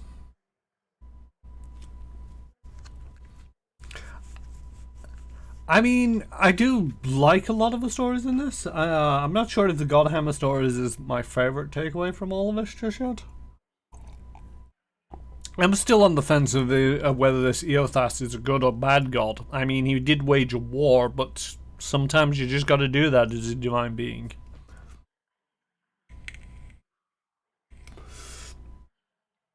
It's all very confusing because it's being thrown into a completely new setting without much knowledge, pre-knowledge of the backstory and lore. It does make me wonder to a certain degree, along with Durrance's quest related to it.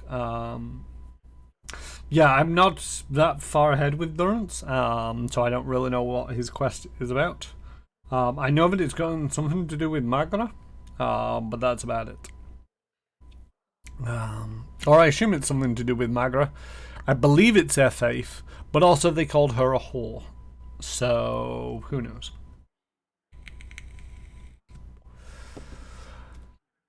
But I only strike my students when they ask the second stupid question, for all of us begin young and weak. It is a point fact, and not one of shame, and a central tenet of Galawain's teachings. Perseverance and cleverness is prized by Galawain above brute force, a fact my young pups often forget. It is right and proper that It is right and proper that the strong lead the weak, and it is equally proper that the strong be continually tested until the balance changes. Galawain celebrates the strength of the victory, and the prowess of the well-fed predator above all. The clever hound celebrates the transformative nature of strength.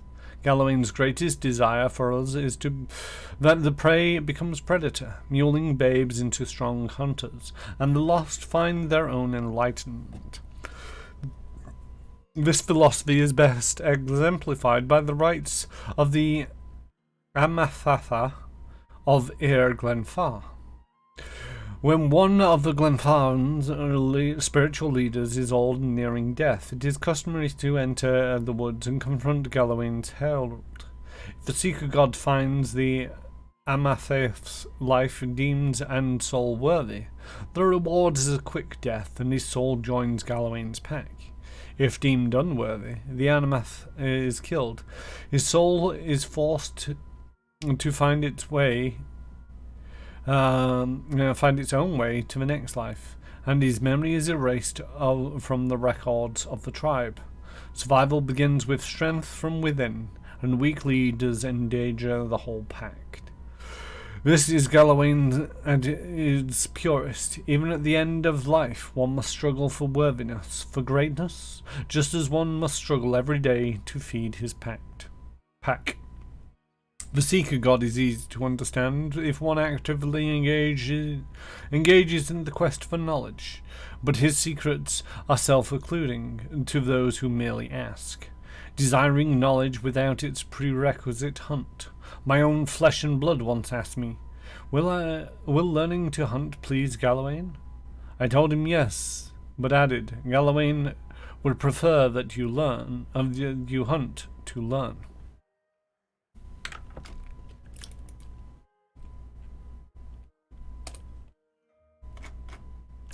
The Adra Empire, Part 1.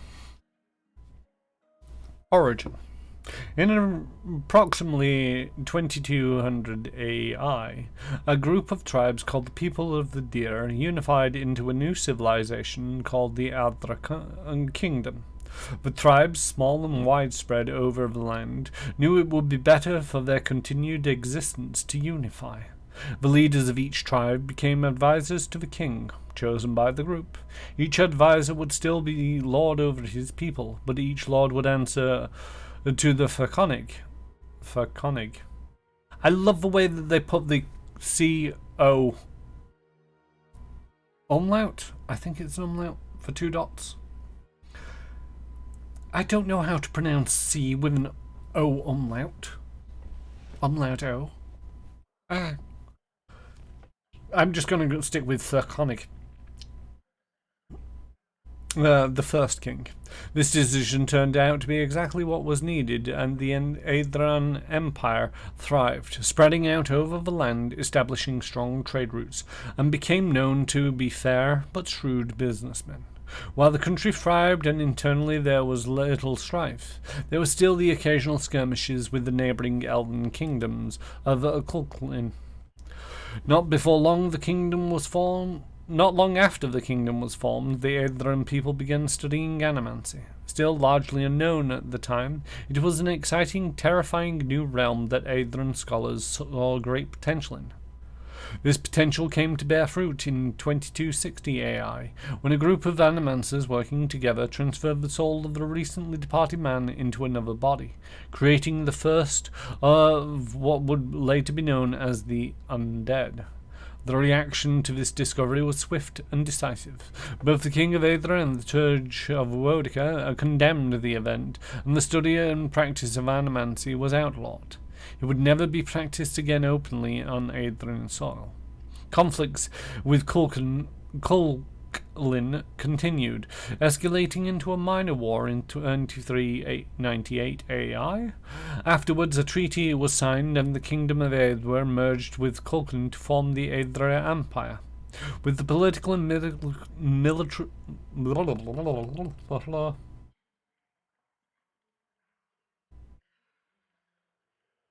Google says to pronounce O umlaut sound, say I as in day.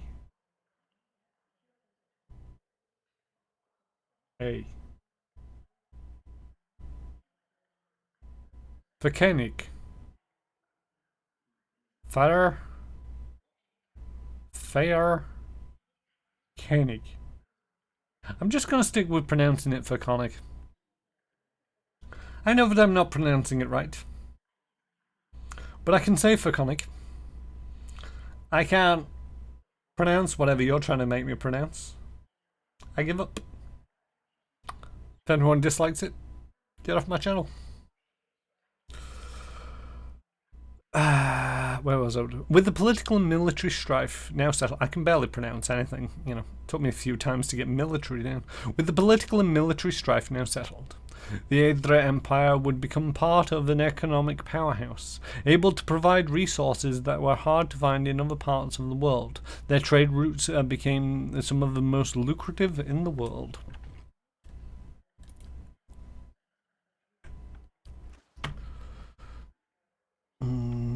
All right then. Oh no, get everybody together. Have I done this one? I think I've done this one. Oh no. Excerpts from the Sermon of Struggle. Choice is a luxury we learn through peace. Struggle is our fundamental nature. Even when our war banners sit idle, mankind foments strife. Friends argue with fists, lovers kindle jealousies. Merchants compete with lies. Wherever mankind goes, struggle follows. Magran, the goddess of fire and war, not bloodshed and conquest, though many records would tell it differently. How bitter they must be that the Magran priests were able to destroy a god made manifest. How bitter indeed. We who worship Magran are not idle barbarians or cloistered mystics. We are soldiers, armourers, watchmen and bodyguards, artisans of conflict and protectors of our families and flags. We do not salivate for battle. We view war as unwelcome, but struggle is our fundamental nature. We do not pray for strife. We pray for the wisdom. The wisdom? What the fuck is wisdom? We do not pray for strife. We pray for the wisdom to resolve it quickly. We do not wish for war, but when it inevitably must be fought, we find divine ecstasy in discipline, efficiency, and excellence. Magran, guide us to the battles that is just and fair. Let us be your fire that burns away the profane, leaving only the righteous. If struggle is our fundamental nature, let victory be our inevitable state of grace.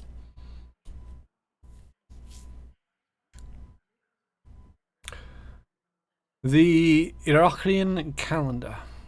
Iraqi. Iraq.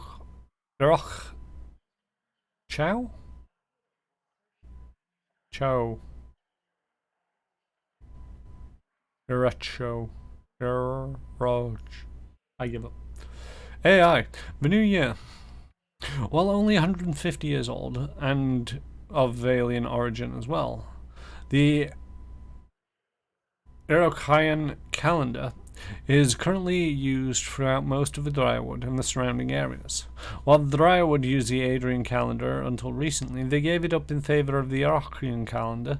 The transition was easy to get people to make because the Adrian calendar was hopelessly inaccurate.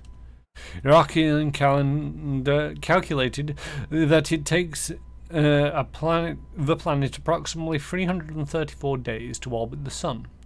So he took the 9 months from the Adria calendar and broke them into 16 months of 20 days each, with each season consisting of 4 months. The length of each month corresponds to how long it takes Belafaf, one of our moons, to circle the planet. At the end of each season, 3 days, not part of either season, is set aside for people to celebrate the transitions. Lastly, the 2 final days of the year, New Year and Mid-Year, are used to observe the beginning and midpoint of the year. To prevent any confusion for the transition from the old calendar to the new, Iraqi kept the year the same. So, although the calendar has only been in existence for 150 years, it is currently 2823 AI. Iraqi gave the months the Valian names, but in the Drywoods and surrounding areas they call them by their translated names. The year is broken down in the following way. New Year. A day to celebrate the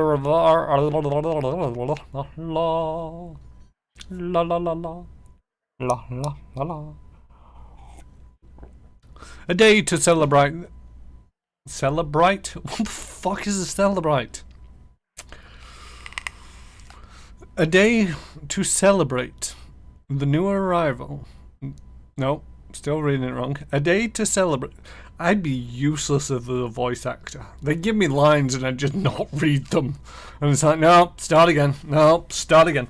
A day to celebrate the arrival of the new year. Of all holidays, this one is celebrated by most people around Direwood and the Valian republics. Each new year is greeted with a fervent zeal to begin things anew and start a fresh slate. Winter months. 2 at the beginning of the year and 2 at the end. Deep winter, Foniverno. Late winter, Traviverno. Spring dawn, 3 days. Imprimer. Used to celebrate the transition of the world, rebirth and spring. Eothasians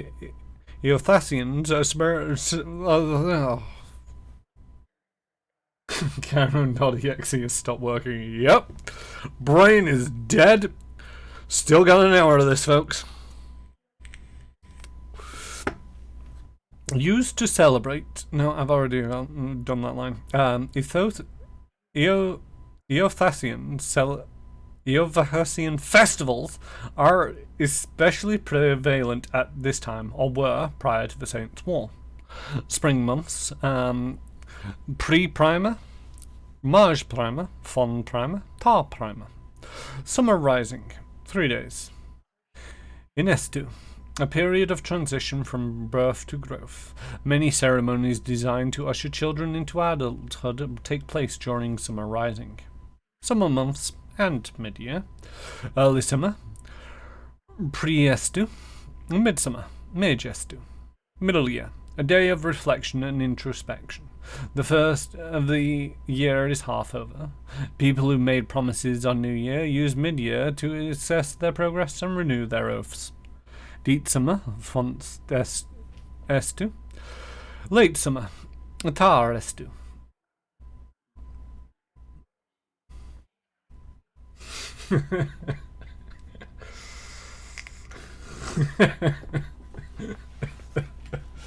God, all wrong. Do you even know what words are? Nope. The irate director after the 245th take.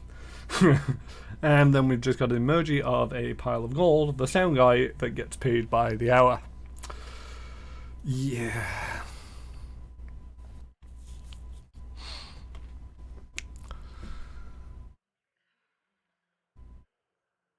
Autumn falling, 3 days. In autumn, harvest celebrations happen during autumn falling if the crops were particularly bountiful. If a harvest was small, a supplication is given to the gods asking for a better harvest the following year. Autumn months. Early autumn, pre-autumn. Mid-autumn, Maj autumn. Deep autumn, Fond autumn. Late autumn, Tara autumn. Winter dusk, 3 days. Inverno. I love the way that they've given a pronunciation for that. And how the hell are you supposed to pronounce IHN?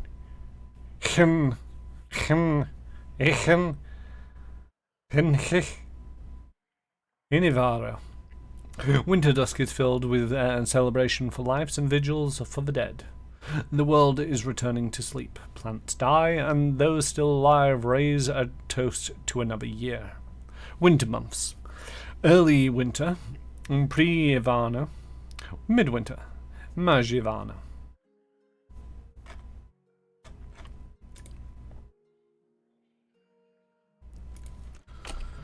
Right. Next. Selected correspondence of gift-bringer Iden. Sing, O ocean waves, of Odra's sorrow, for her unrequited love for the unattainable moon. Sing of the ocean's sorrow. I get annoyed saying harumph. Let alone these words. Let alone these words.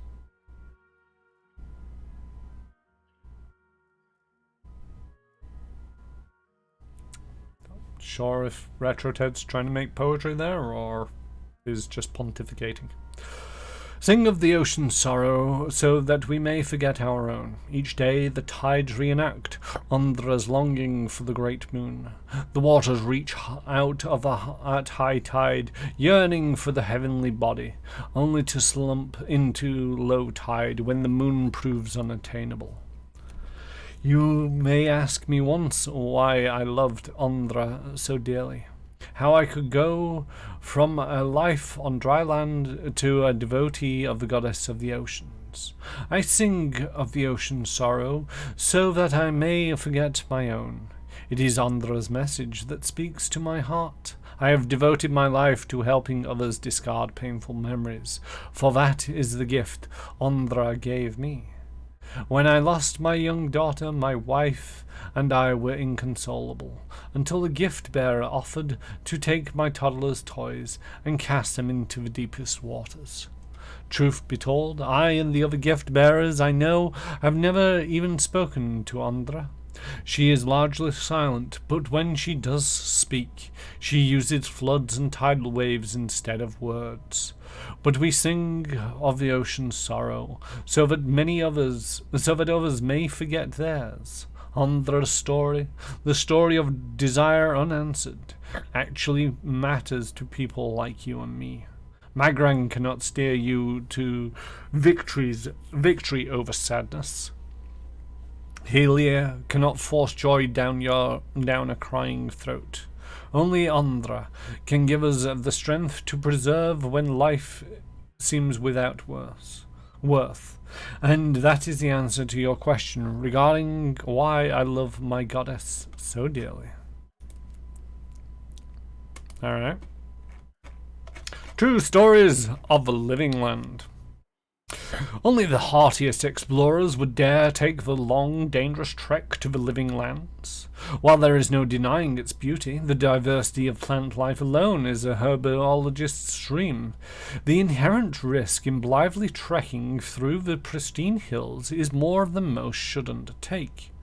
Let me take a moment to tell you about the land itself. Rolling hills, greenery and sun.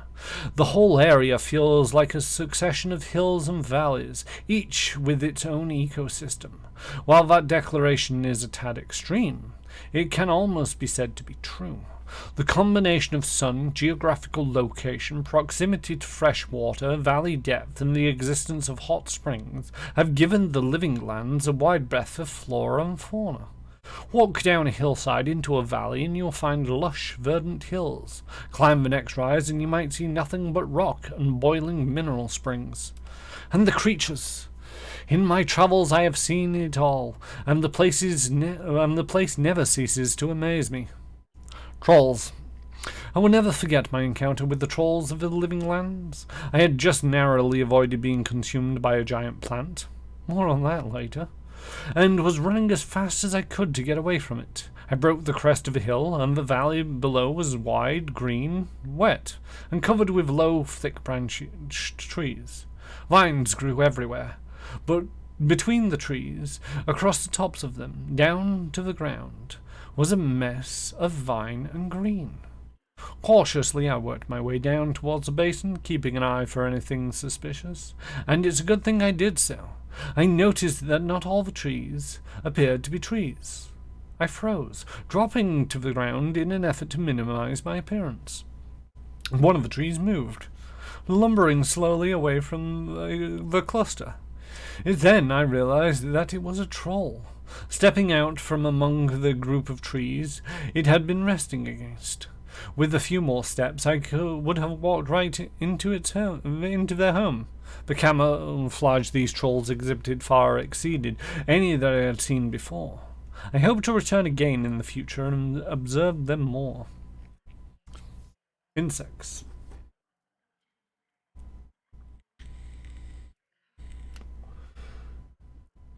I typed too quick and then thought I hadn't typed. I vote pontificating. It seems funny, regardless of the truth. We got a Twitch clip. It's probably me screwing up some of the readings. Usually is. Insects. While I have never seen them, I have read reports of giant insects in the living lands. Centipedes, flies, mosquitoes, and hornets, all 10 times the size you would see them elsewhere. Imagine making camp. You've just gotten everything set up. There's a nice fire going next to your shelter. Something gently simmering in the cooking pot. You sit down, finally feeling you can relax after a trying day. You feel the tickling at your feet, insistent and prolonged. Reaching down to brush whatever it is away, your hand comes into contact with something hard, long, and flexible, winding its way around your boot. You look down to see a centipede? Yes, a centipede. Have we not heard of them before? Yeah, I'll call it something else. You look down and to see a centipede. Is that better? Yes, good. Carry on. The size of your... I'm losing it. The size of your arm, casually making its way over your feet, towards the far side of your camp. You would get out of that camp, wouldn't you? That's exactly what my friend did when he realized he'd started his fire over a centipede nest. Plants.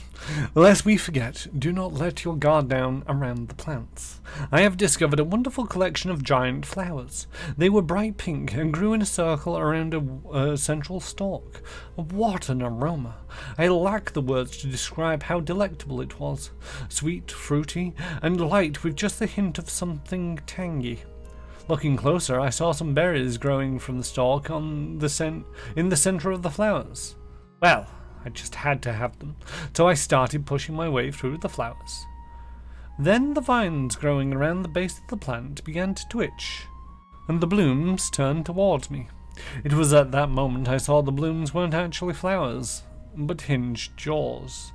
I had been fooled by its camouflage. I quickly retreated, pushing my way back out just in time. The blooms slammed shut. If I had still been standing there, trying in vain to reach the berries, I wouldn't be writing this book today.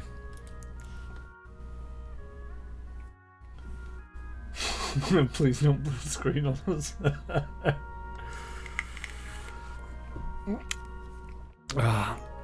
Am I done? Yeah, that's that shelf done. Right, okay. Moving on. Do you have a name? I don't know. Let's read this. Impossibly, if the painted eye seems to move whenever you turn your back. You're Grimda. Apparently I should be wary of you.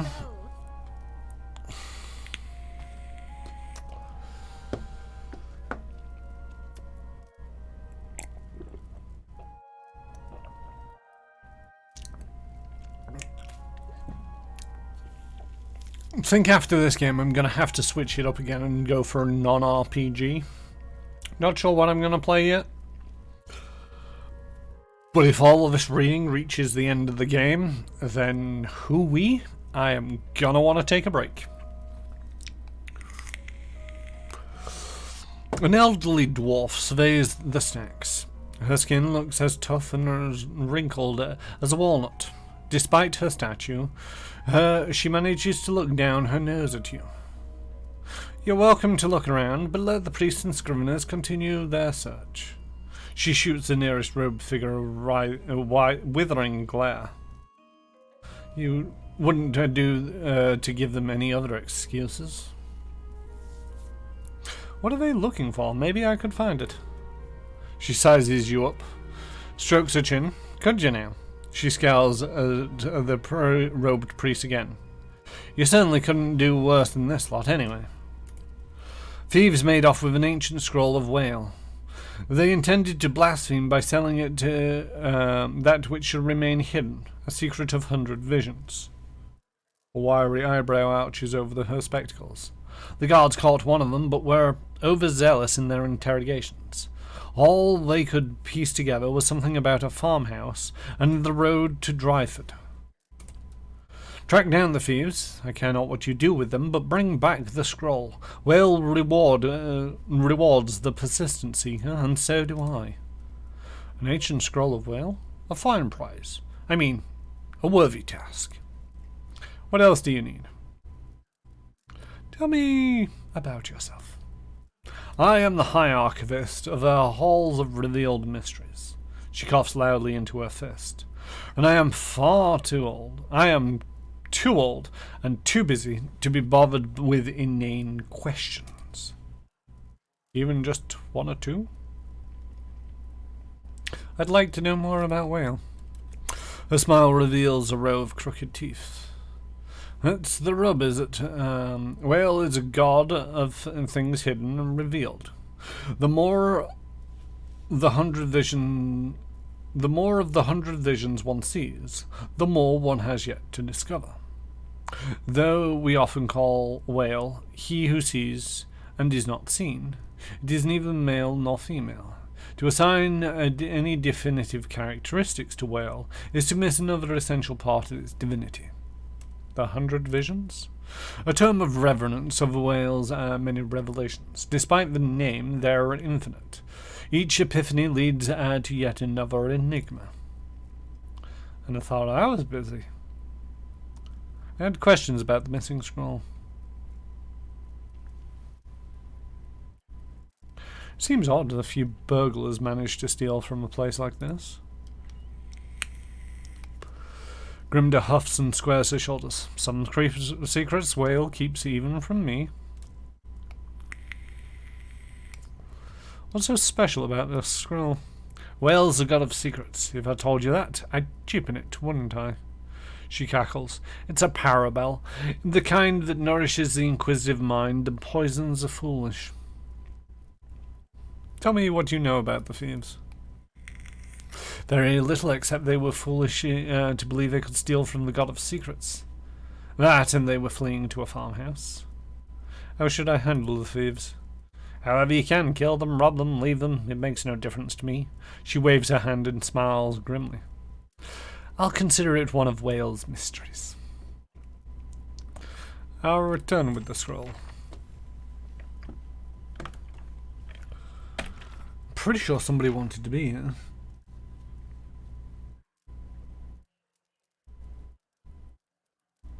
Oh no, that's the archives of the Dilko Palace.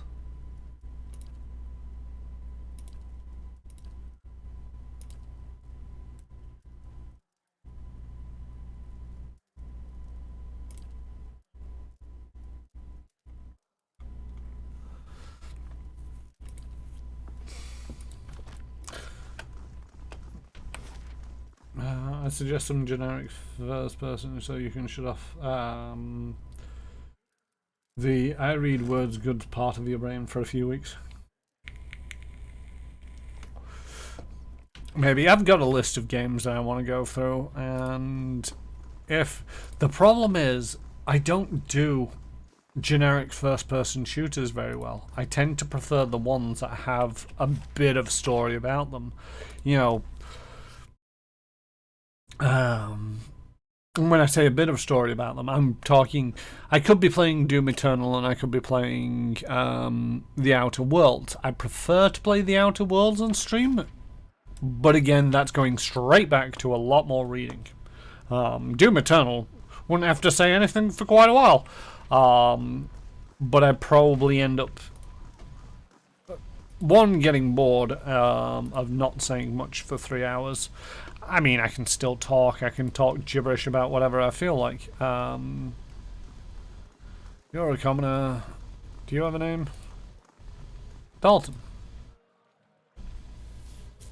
Do you have Black Mesa? I do not have Black Mesa. And I've kind of gone off the Half-Life series. I'm not saying that it's terrible or anything. I don't feel anything for it.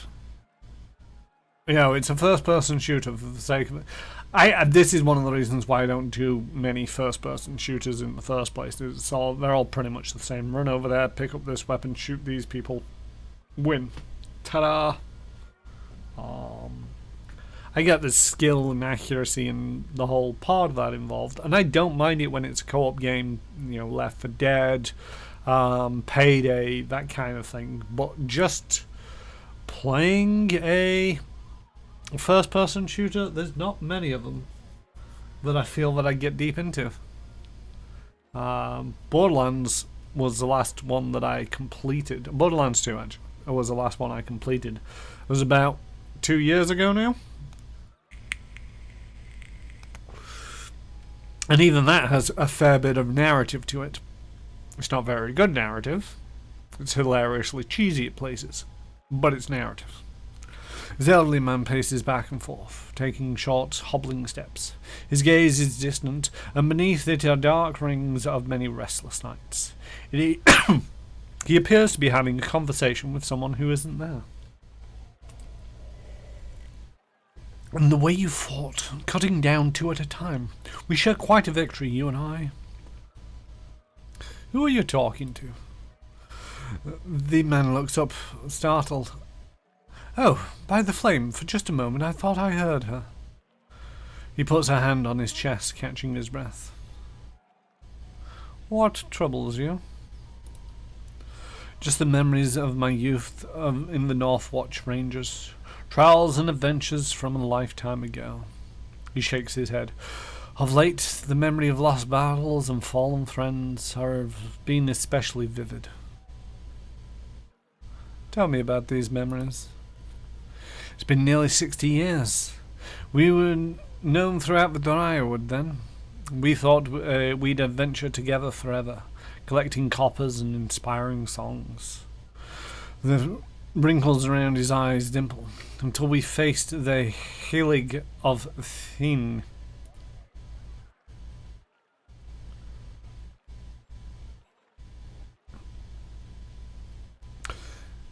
He was a wizard whose experiments in necromancy left a trail of bodies, some reanimated, from Solace Vale to Midwood.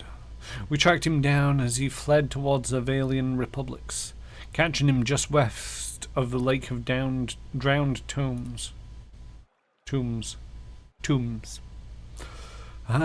We were fools. Seasoned as we were not prepared for his foul magic. Our numbers were nothing against his power. A wise man would have ordered a retreat, not me. By some curse of the gods, I was knocked out, and when I awoke, my rangers, my Rowan, were all dead. He holds empty air in his arms. Who is Rowan? Rowena. I'm going to go with Y being pronounced E in this case. Like Yvette. Or Yvonne.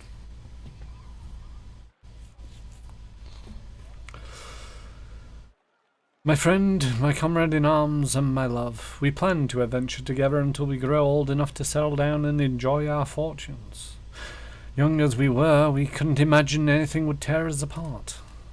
I know it sounds like an old man's madness, but I hear her. A tiny voice just over my shoulder, calling me in my dreams. At night I see her wandering the catacombs beneath the city, trying to escape. Foolish as it sounds, I can't shake the idea that she's somehow down there, waiting for me. I even ventured below, thought though it damn near cost me my life. He hesitates. Were I half the warrior I was in my youth, I'd search every grave and rat hole. As it is, I'm stuck with this feeble body and agonizing notion that my love is down there somewhere. Is somehow down there, beyond my help.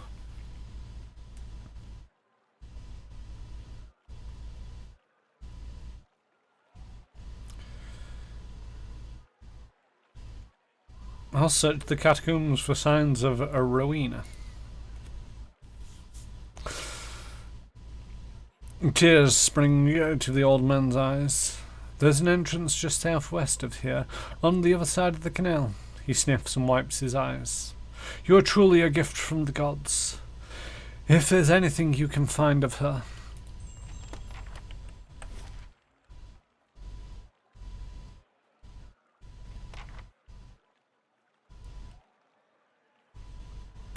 Well, going into a catacombs, it's a terrible idea, but how about something like dungeons or Dungeon Keeper 2 or 2 Point? Yeah, I'm not sure. 1 second. I need to go get my notebook. I'm looking over there. I should be looking over here. I need to go get my notebook.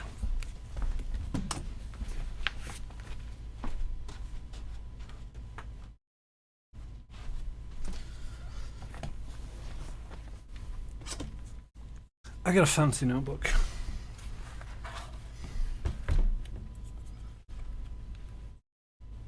I did write down a list of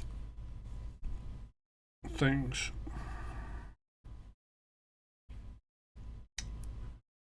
That's potentially one which covers the whole generic FPS. It could be interesting. Far Cry I can't even read my own fucking notes.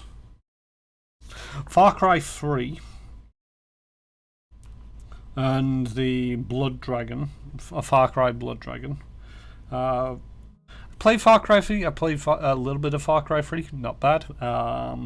Would have to start it again. But that's on the list of games.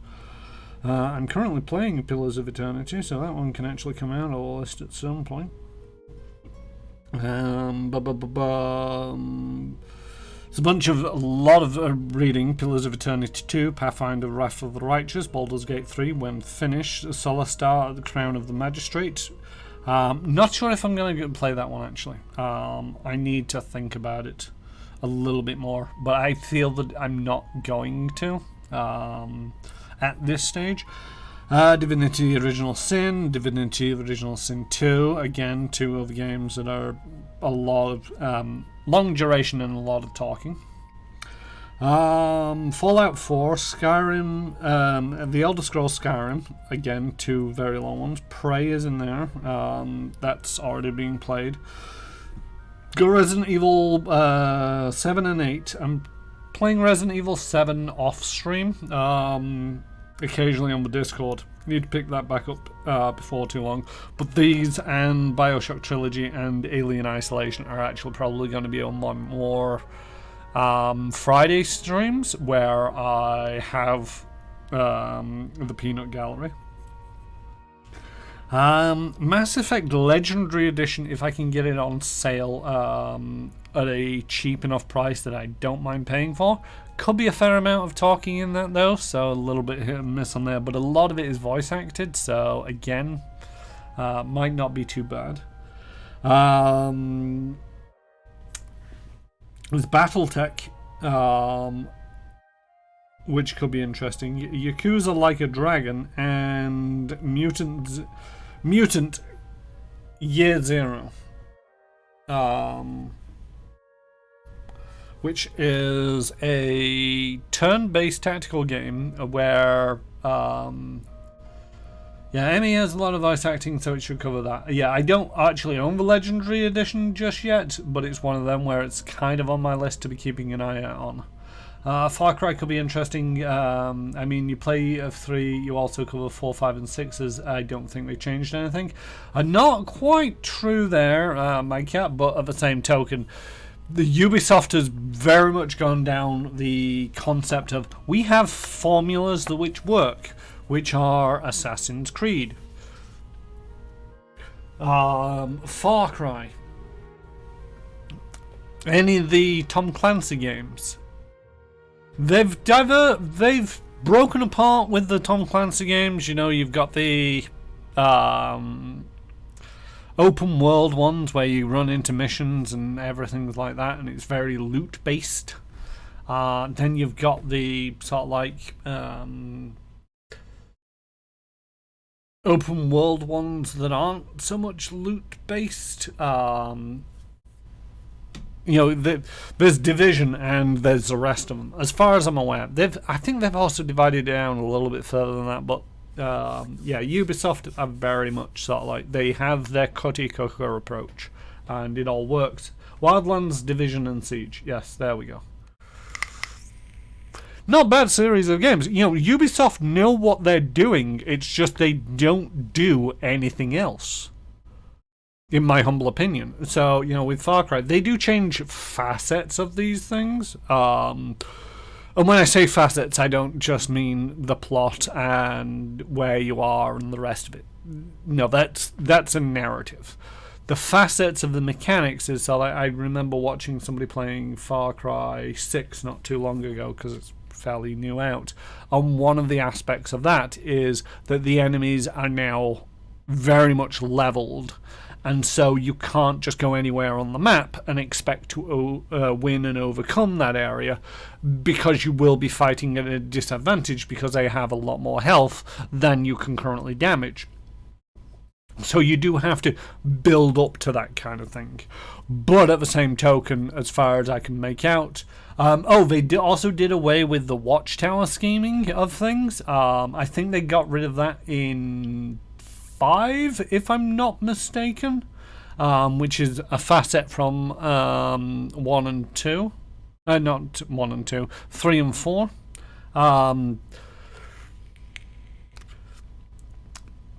Where, they even knew that it was, they parodied it themselves by having it in 5. You climb to the top of one watchtower and you uncover the entirety of the map, and it goes, what, you didn't think you'd have to go up all the maps? No, we've got GPS now, we can see everything. And it's like, right, yes, you realise that was a bit,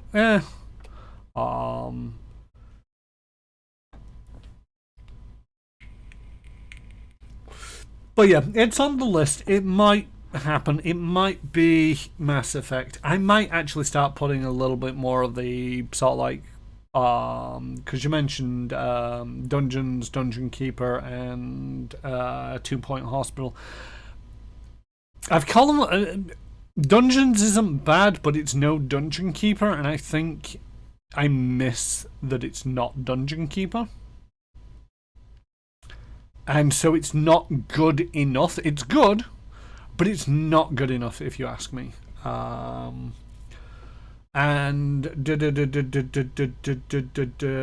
where else was I going with this? So I could go retro and do some Dungeon Keeper. Probably won't. But 2 Point Hospital is not a bad shout.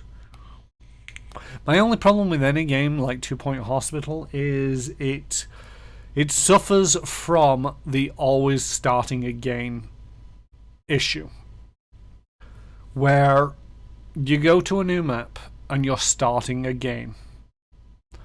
And, it makes sense for the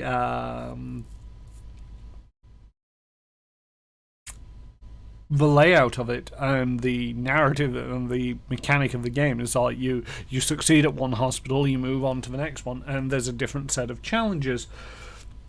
And, some hospitals start off completely bare. Some hospitals have facilities that are already built. Some have facilities which have already been built and mismanaged, so you want to really reshape it all.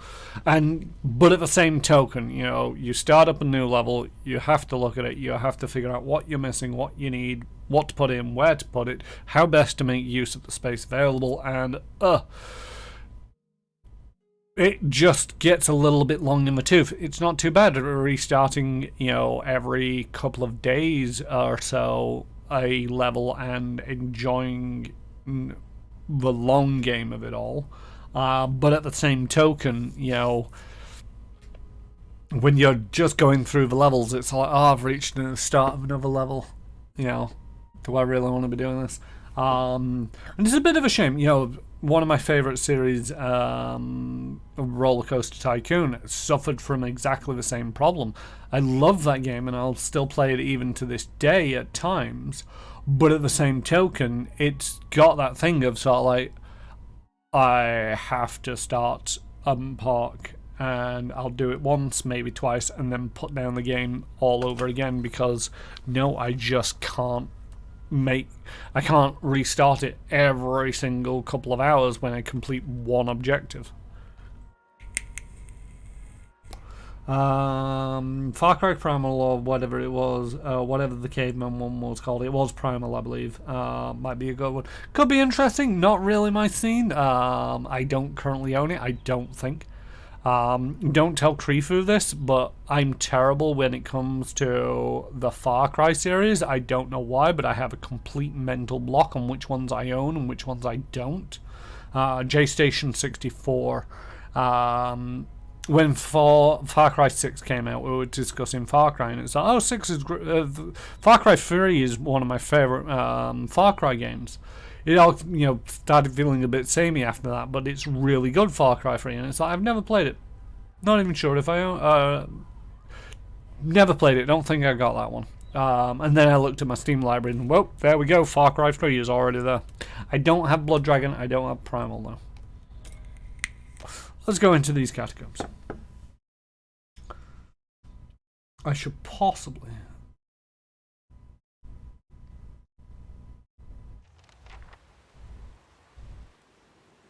My mind's gone completely blank. I should possibly do something. Say something. I should possibly go to rest before going down into this place, because idea is looking kind of beaten up. But it should be fine for a little bit. Viscous, foul-smelling sludge ebbs in the trench. As you approach the dead man, you feel the faint traces of his soul lingering, a stunned uncertainty holding it in place. When you near without warning, the soul hurries towards you as though you were a solitary light in the dark gloom of this place come to usher it away. Its essence invades your consciousness. You are in a different body now, walking deeper into the catacombs, cloaked in a dark robe with a mask pulled over your face. You're following a familiar path along the canal, heading to a room built around a statue of a figure wearing a robe much like yours. Others await, clothed in hoods and shadows. Ahead is another figure dressed like you, traveling in the same direction. You don't know his name, and that's how it's supposed to be. Or out of the darkness, something monstrous grabs the other figure. You turn to flee, but find yourself face to face with a troll. The panic pounding through your brain is interrupted by razor-edged teeth and claws. You snap yourself out of the dead man's memory, its corpse lying on the damp, grimy ground. His hood and mask are missing, and his clothes are shredded. Sangi draws up next to you. You alright? You looked like you almost lost your footing for a minute. Feels that way when I see into the ether. She watches you quietly. You really are a watcher, aren't you? Once in a great many generations, one of my people is born with the ability to speak to souls. Usually such individuals become elders, or a lone set of tracks in the snow. She cocks her head. I would have thought my journey would be easier if I could see what you see, but looking at you, I'm not so sure. My abilities are a blessing. Believe it or not, I once would have rejoiced to know that I'd travelled. Once would have rejoiced to know I'd picked to travel far in search of something great. But even these gifts come with a cost, don't they? Forgive me if I was a little skeptical about your abilities before. Can't say I've met a real watcher before. Oh, don't worry about her. She just likes doing that from time to time. Seems to cheer her up. So I just let her. Once you've seen it a few times, the shock wears off. Every time she goes a little strange in the face, I try and see if I can hear anything. Kana grins. It hasn't worked so far. See if you can get her to tell you what the spirit said. I don't have Primal on Steam, but I do have New Dawn. I have New Dawn as well. I got New Dawn because I liked the bright colours of it. Far Cry 2 was hilariously bad. It's the only worth seeing.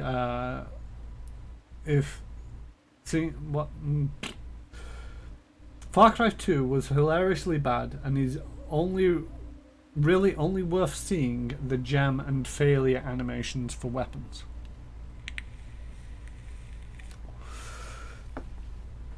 I think I played the original Far Cry and didn't much like it, and that kind of put me off the series for quite a while.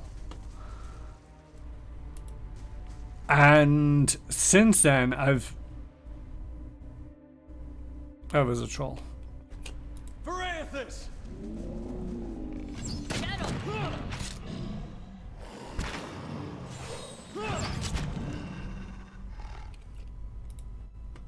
Knock him down.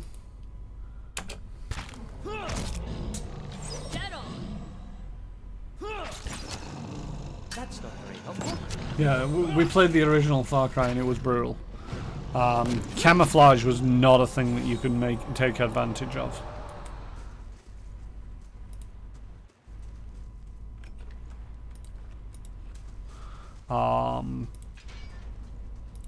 You know, if you shot a bullet out of the jungle at somebody, they would be able to pixel perfect shoot back at you. And it was just several grades of bullshit the accuracy that they had. So quickly after starting to play that one, gave up on it.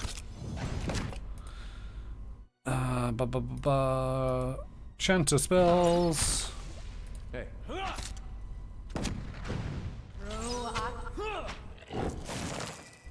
Skelly Bob's arrived just in time to see everything die. Me too.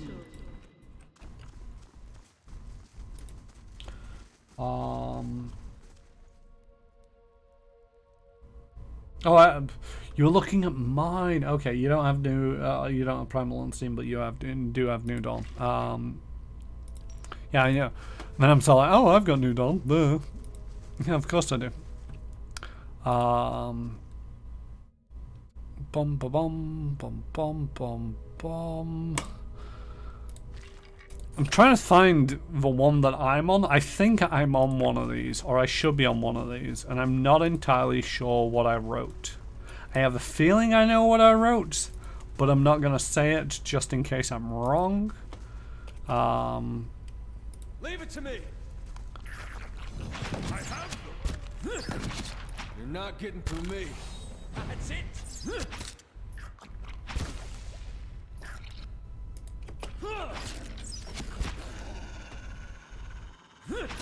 How are you doing? You're doing okay. That's it.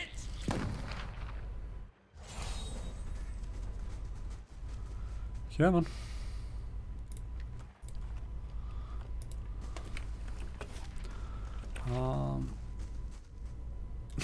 I'm using Steam to see what you have. Yeah, fair enough. The main problem is I don't know which name I put down.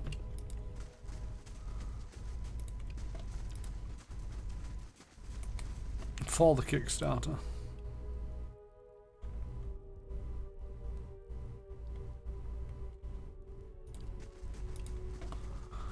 And if it's my real name, I'd rather not point it out.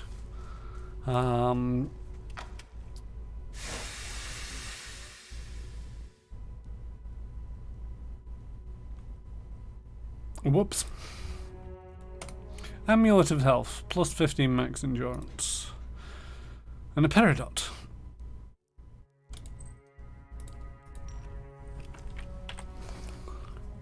Who could do with more endurance?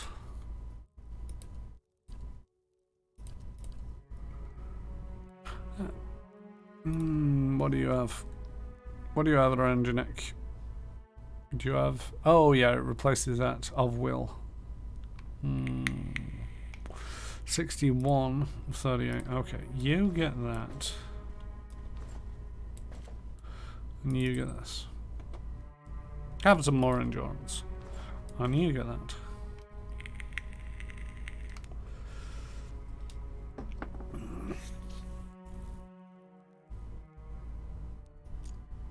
That can go in there. That can go in there. That can go in there. I've still not read this book.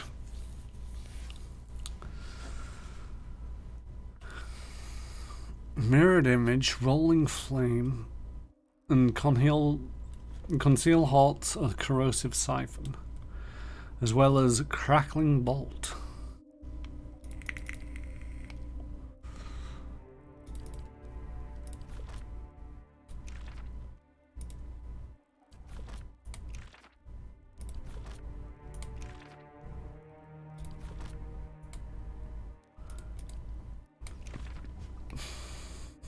So much money needed to maintain wizards.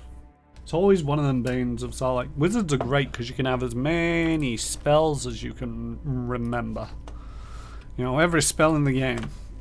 Only problem is you need to be able to afford every spell in the game. Bum ba bum bum bum bum bum ba bum. The thing is, I also haven't been very careful at some of the other places where these names have popped up, so I might have already missed it. Fan Brigand. Yeah. I don't think at the moment I need any in my inventory. Adding to my inventory. Do.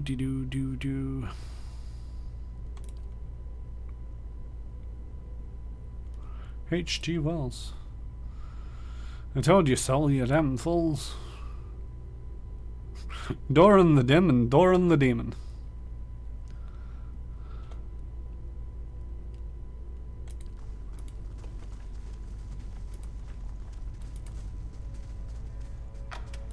God damn it.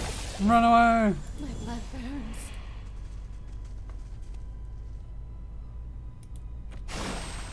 Oh, that trap is sticking around.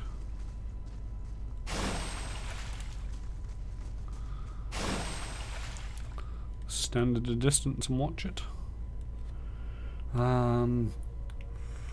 All them expensive magic inks. Do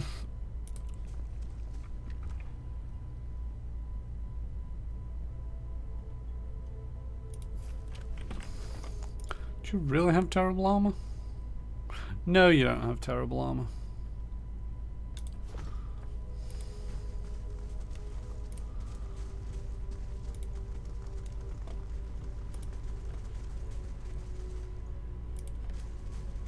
I'm guessing this is just along the... I want to say waterfront. I know it's barely water, but...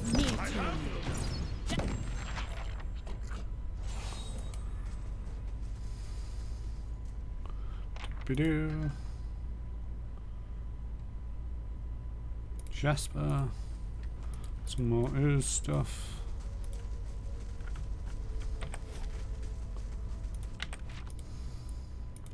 Is that a dead end? Might be a dead end.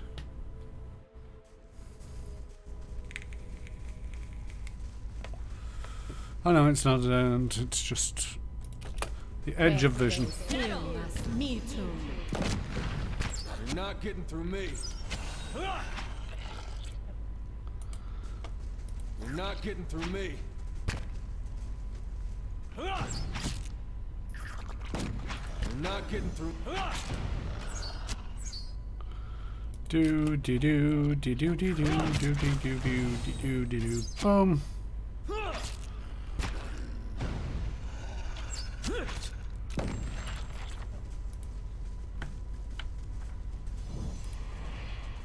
Yeah, I think in Dungeons and Dragons, one of the things I do like about the wizard is like if you really do need a spell, then there's usually some way of getting hold of it somewhere. But one of the problems that you have to a certain degree is deciding which spells you wish to use and which spells you wish to take for any particular timing. Ooh, a skeletal fighter.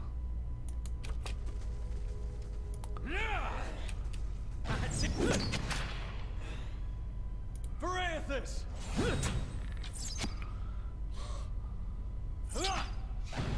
You're not getting through. You're not getting through me.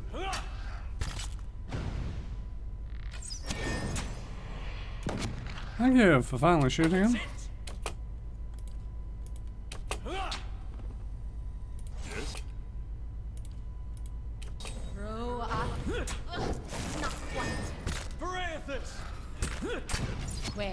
Skeleton.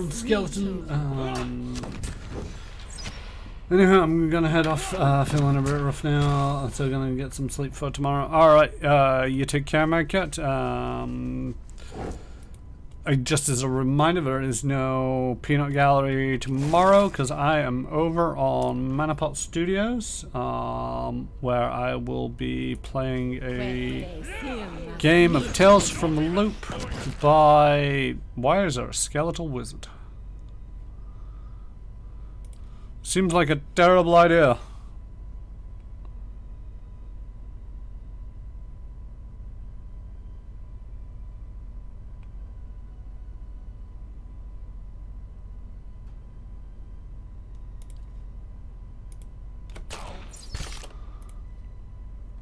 Oh. The Carnival beyond sea. Okay, he's dead. Great stuff. There's another wizard out there now.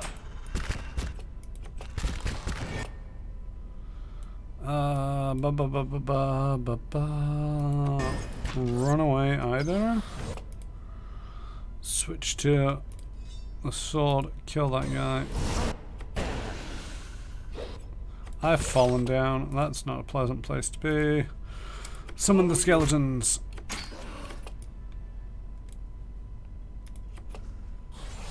Let's have it out!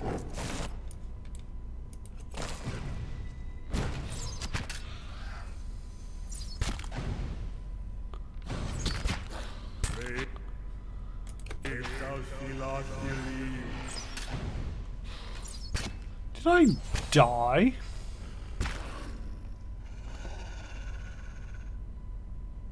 I shot.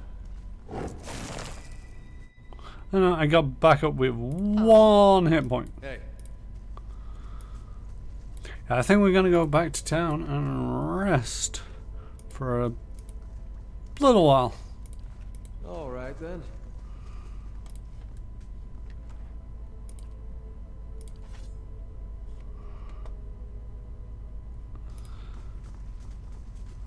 Maimed. So the tank's looking not too healthy. The wizard's not looking too healthy. I'm really not looking healthy. Think now is the time to stop pushing our luck and get some rest.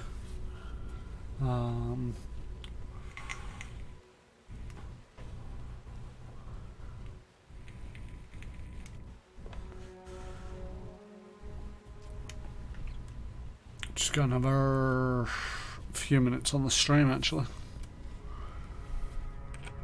And then we should be heading over to J Station stream where he is playing No Man's Sky. Long or walking. I should remember that I can put these people into a fast mode so they can run around like maniacs.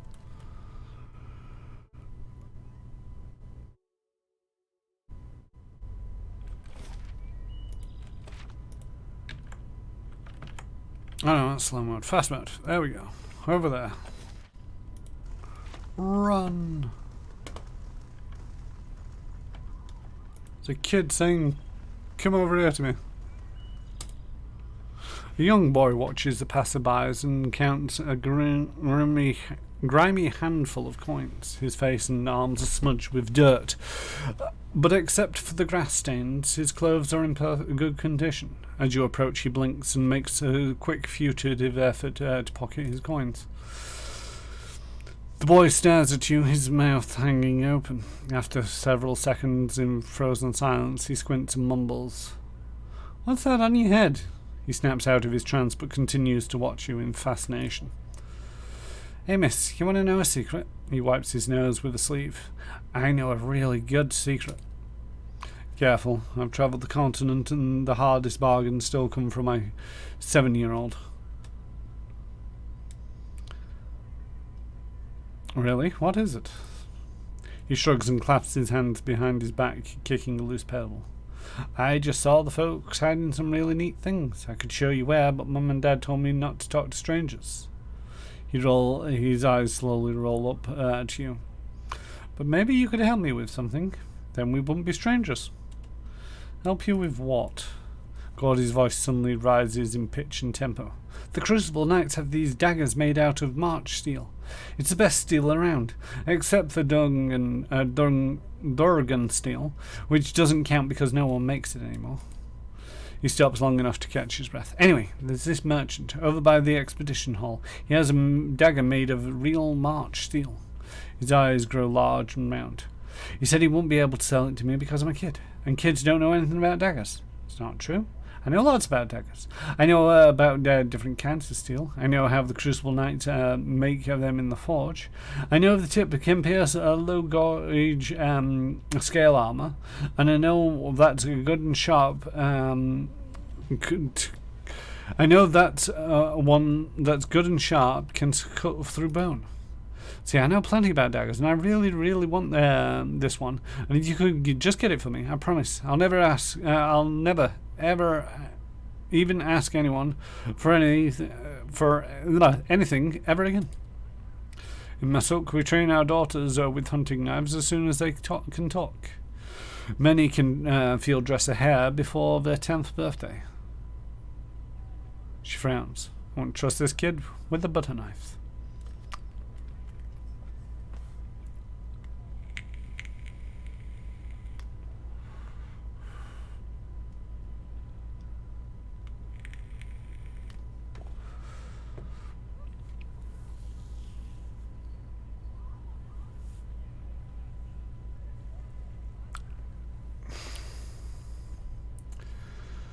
See, on one hand, there is the completionist side of me that wants to get the kid the dagger so that he'll tell me the thing so that I can know the thing. On the other side, it's giving a kid a dagger.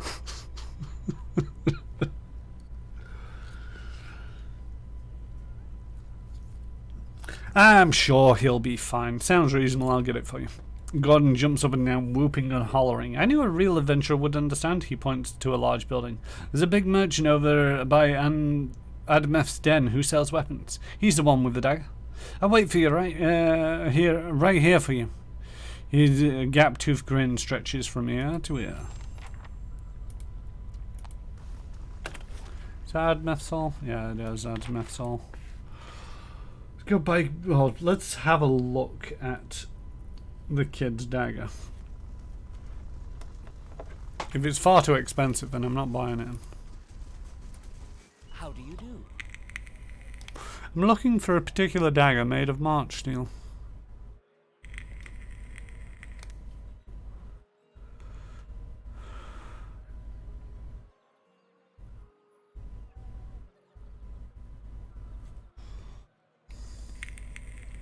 It'll be a learning experience. Just like the Crucible Knights use. Let me guess. You've been talking to that kid, right? He laughs and shakes his head. I'd be tempted to tell it to you anyways and let the little rascal learn his lesson. But a pack of adventurers already took it off my hands. If March steel daggers are only given to Crucible Knights, how did you get your hands on one? Igran pauses mid-polish, his clothes slowing over the blade. A lot of steel passes through my hand, friends. I don't make it my business to ask where it all comes from. Fair enough. I don't mean to pry. Those adventurers you sold the dagger to, where are they now? Folks like that only visit Cobb Lane to crew up at Ameth's Ameth's Den Expedition Hall, or for a pint down at the Goose and Fox. And since they weren't headed into the den, well, you've got my best desk. All right, it's over at the Goose and Fox.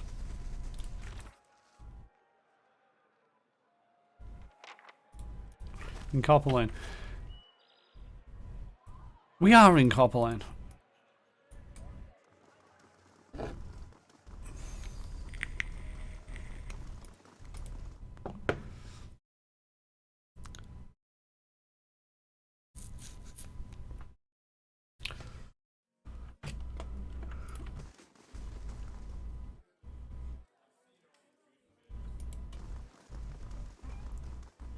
I mean, he says he sold it to a group of adventurers.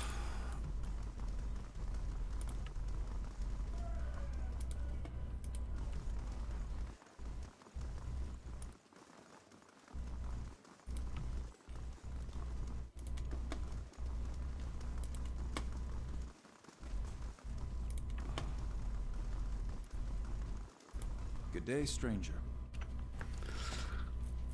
Do you know anything about a March steel dagger?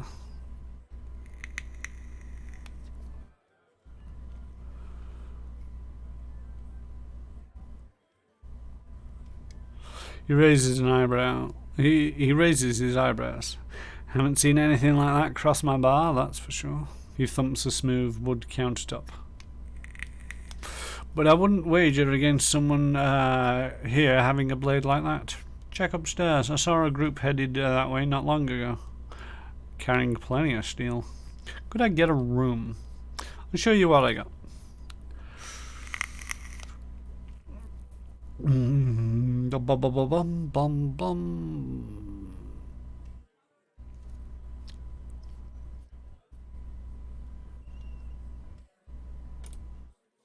Most people have ranged weapons, so I'm going to go with a ranged accuracy, and it's not the most expensive one.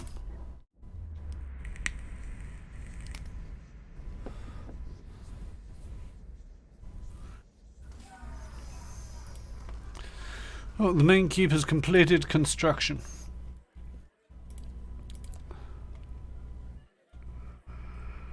So now we can do a lot more things. I did note that we had bandit stuff happening.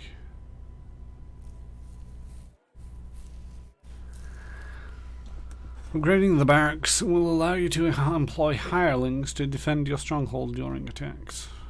Might be worth it.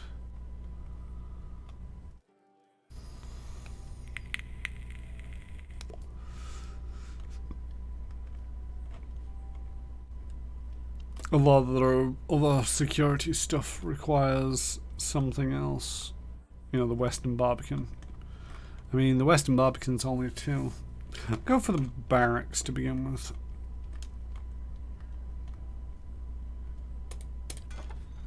Be finished in a couple of days.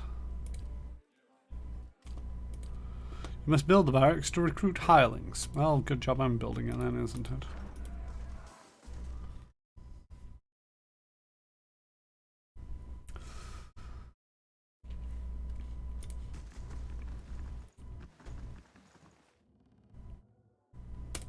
Gods keep you. Did you buy a March steel dagger from Igran? He displays the blade on a flat palm. I did, and it is a fine, fine. I'm so glad that I can wrap up this stream soon because my brain is fried. He displays the blade on the flat palm. I did, and a fine piece it is. I don't know of any more circulating in the city, outside of the steel in the Crucible Keep, of course. How much to take it off your hands? He turns the blade in the light, admiring it. Seeing as how there's a sudden demand for this one, £100 seems fair. Actually, I'd like it for free. Attack! Let's talk about something else. I'd like to buy that March steel dagger from you. Oh, I want to tell him about a kid. Deal. He hands you the dagger a hilt first. Pleasure doing business with you. Is there something else you wanted? No. Where's that dagger? I actually want to see this dagger and see if it's actually worth keeping. Oh, son of a beasting. They're putting it under...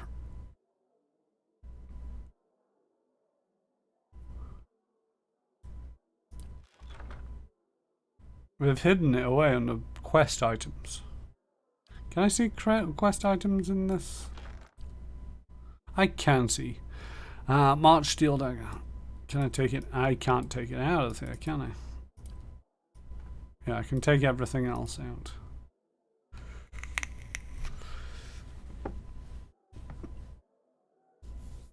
Oh wow, it'll do as much damage as this hatchet that I've got.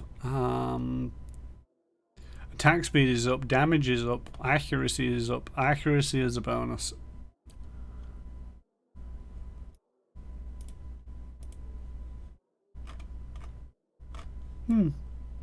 It's not a bad dagger. Kid knows his daggers.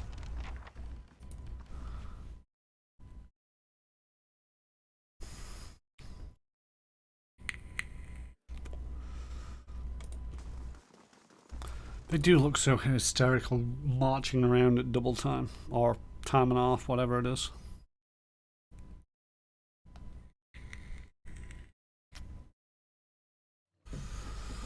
Doop-a-doo-doo-doo, the kid is over here. Doop-a-doo-doo-doo. Yep. Gordy bounces on the pavement. Did you get it? Do you have the dagger? Can I see it? I have the dagger right here. Gordy stops bouncing and stares at it, gaping in awe. It's so sharp. Toss him the dagger. Don't kill yourself or anything. Give Gordy the dagger. A deal's a deal. Here you go. He snatches it out of the air, heedless of anything else. He yanks it out of its sheath and holds the blade up to the light.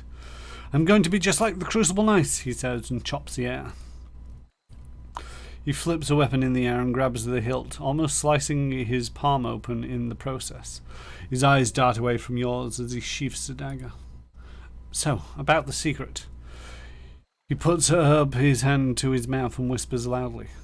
I saw one of the actors hide something under a loose stone near the theatre.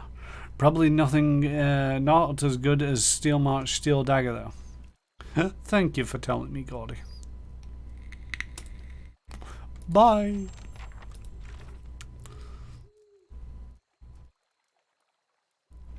He told me about a loose brick at the theatre.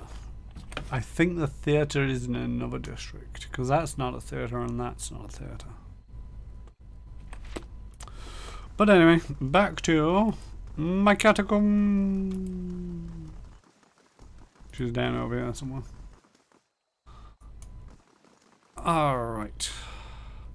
I am going to call it here. And call it the end of session 7. For that is what it is. This has been the 7th session of Pillars of Eternity. I thank you all for joining me this evening. There was a lot of talking. We've almost got through the first area of this 5-area city, so if this is anything to go by, it's probably going to be another 6 sessions before I actually finish dealing with the entirety of this city. But it's not something that I mind too much. Pretty much Pillars of Eternity took place entirely within the same city, and that was a whole game. Not quite, but nearly. So yes, I will be back on Twitch tomorrow, but I will be back here on my channel definitely on Tuesday. So just some paperwork. Tomorrow I will be over on Manapot Studios rather than here on my channel, as I am taking part in a Tales of a Loop Kids on Bike adventure hosted by Krifu Banal. No, it's not hosted by Krifu Banal, it's hosted by JStation64, and with the other players being Krifu Banal, RetroTed, myself, and the Ghost of Sunny. You can all talk and interact with us over on our Discord channel. And doobly what's it, flibbity flob. So yeah, that's happening tomorrow over on Manapot Studios. The only link I've got to that is Glitters, which is there. On Monday, all that Glitters explodes is going on a holiday break, 2-week break. So we'll be back on the 3rd of January with the Fly Free or Die campaign. So that's happening, and then I'm definitely going to be back on Tuesday and Thursday, probably playing more Pillars of Eternity. However, in the intermediate time on Mondays, I might be streaming another game. Not confirmed yet, not sure what I'm going to be playing. It might just be more Pillars of Eternity to get through more sessions, but I'm not sure if I can withstand 9 hours of just constant talking in a week. So I might be doing something else. I have not decided yet. We'll keep it as a surprise. Surprises are fun, right? But if nothing else, I will be back on Tuesday. I'll be back on next Thursday with more Pillars of Eternity. In the meantime, we are going to be raiding J Station 64 over on his channel, where he is playing some No Man's Sky. Station 64. I can spell. I can't spell, but I think that's right. So yeah, if you would all like to join me over on this raid, it would be appreciated. And if not, hope to see you next time. And until then, taddy bye.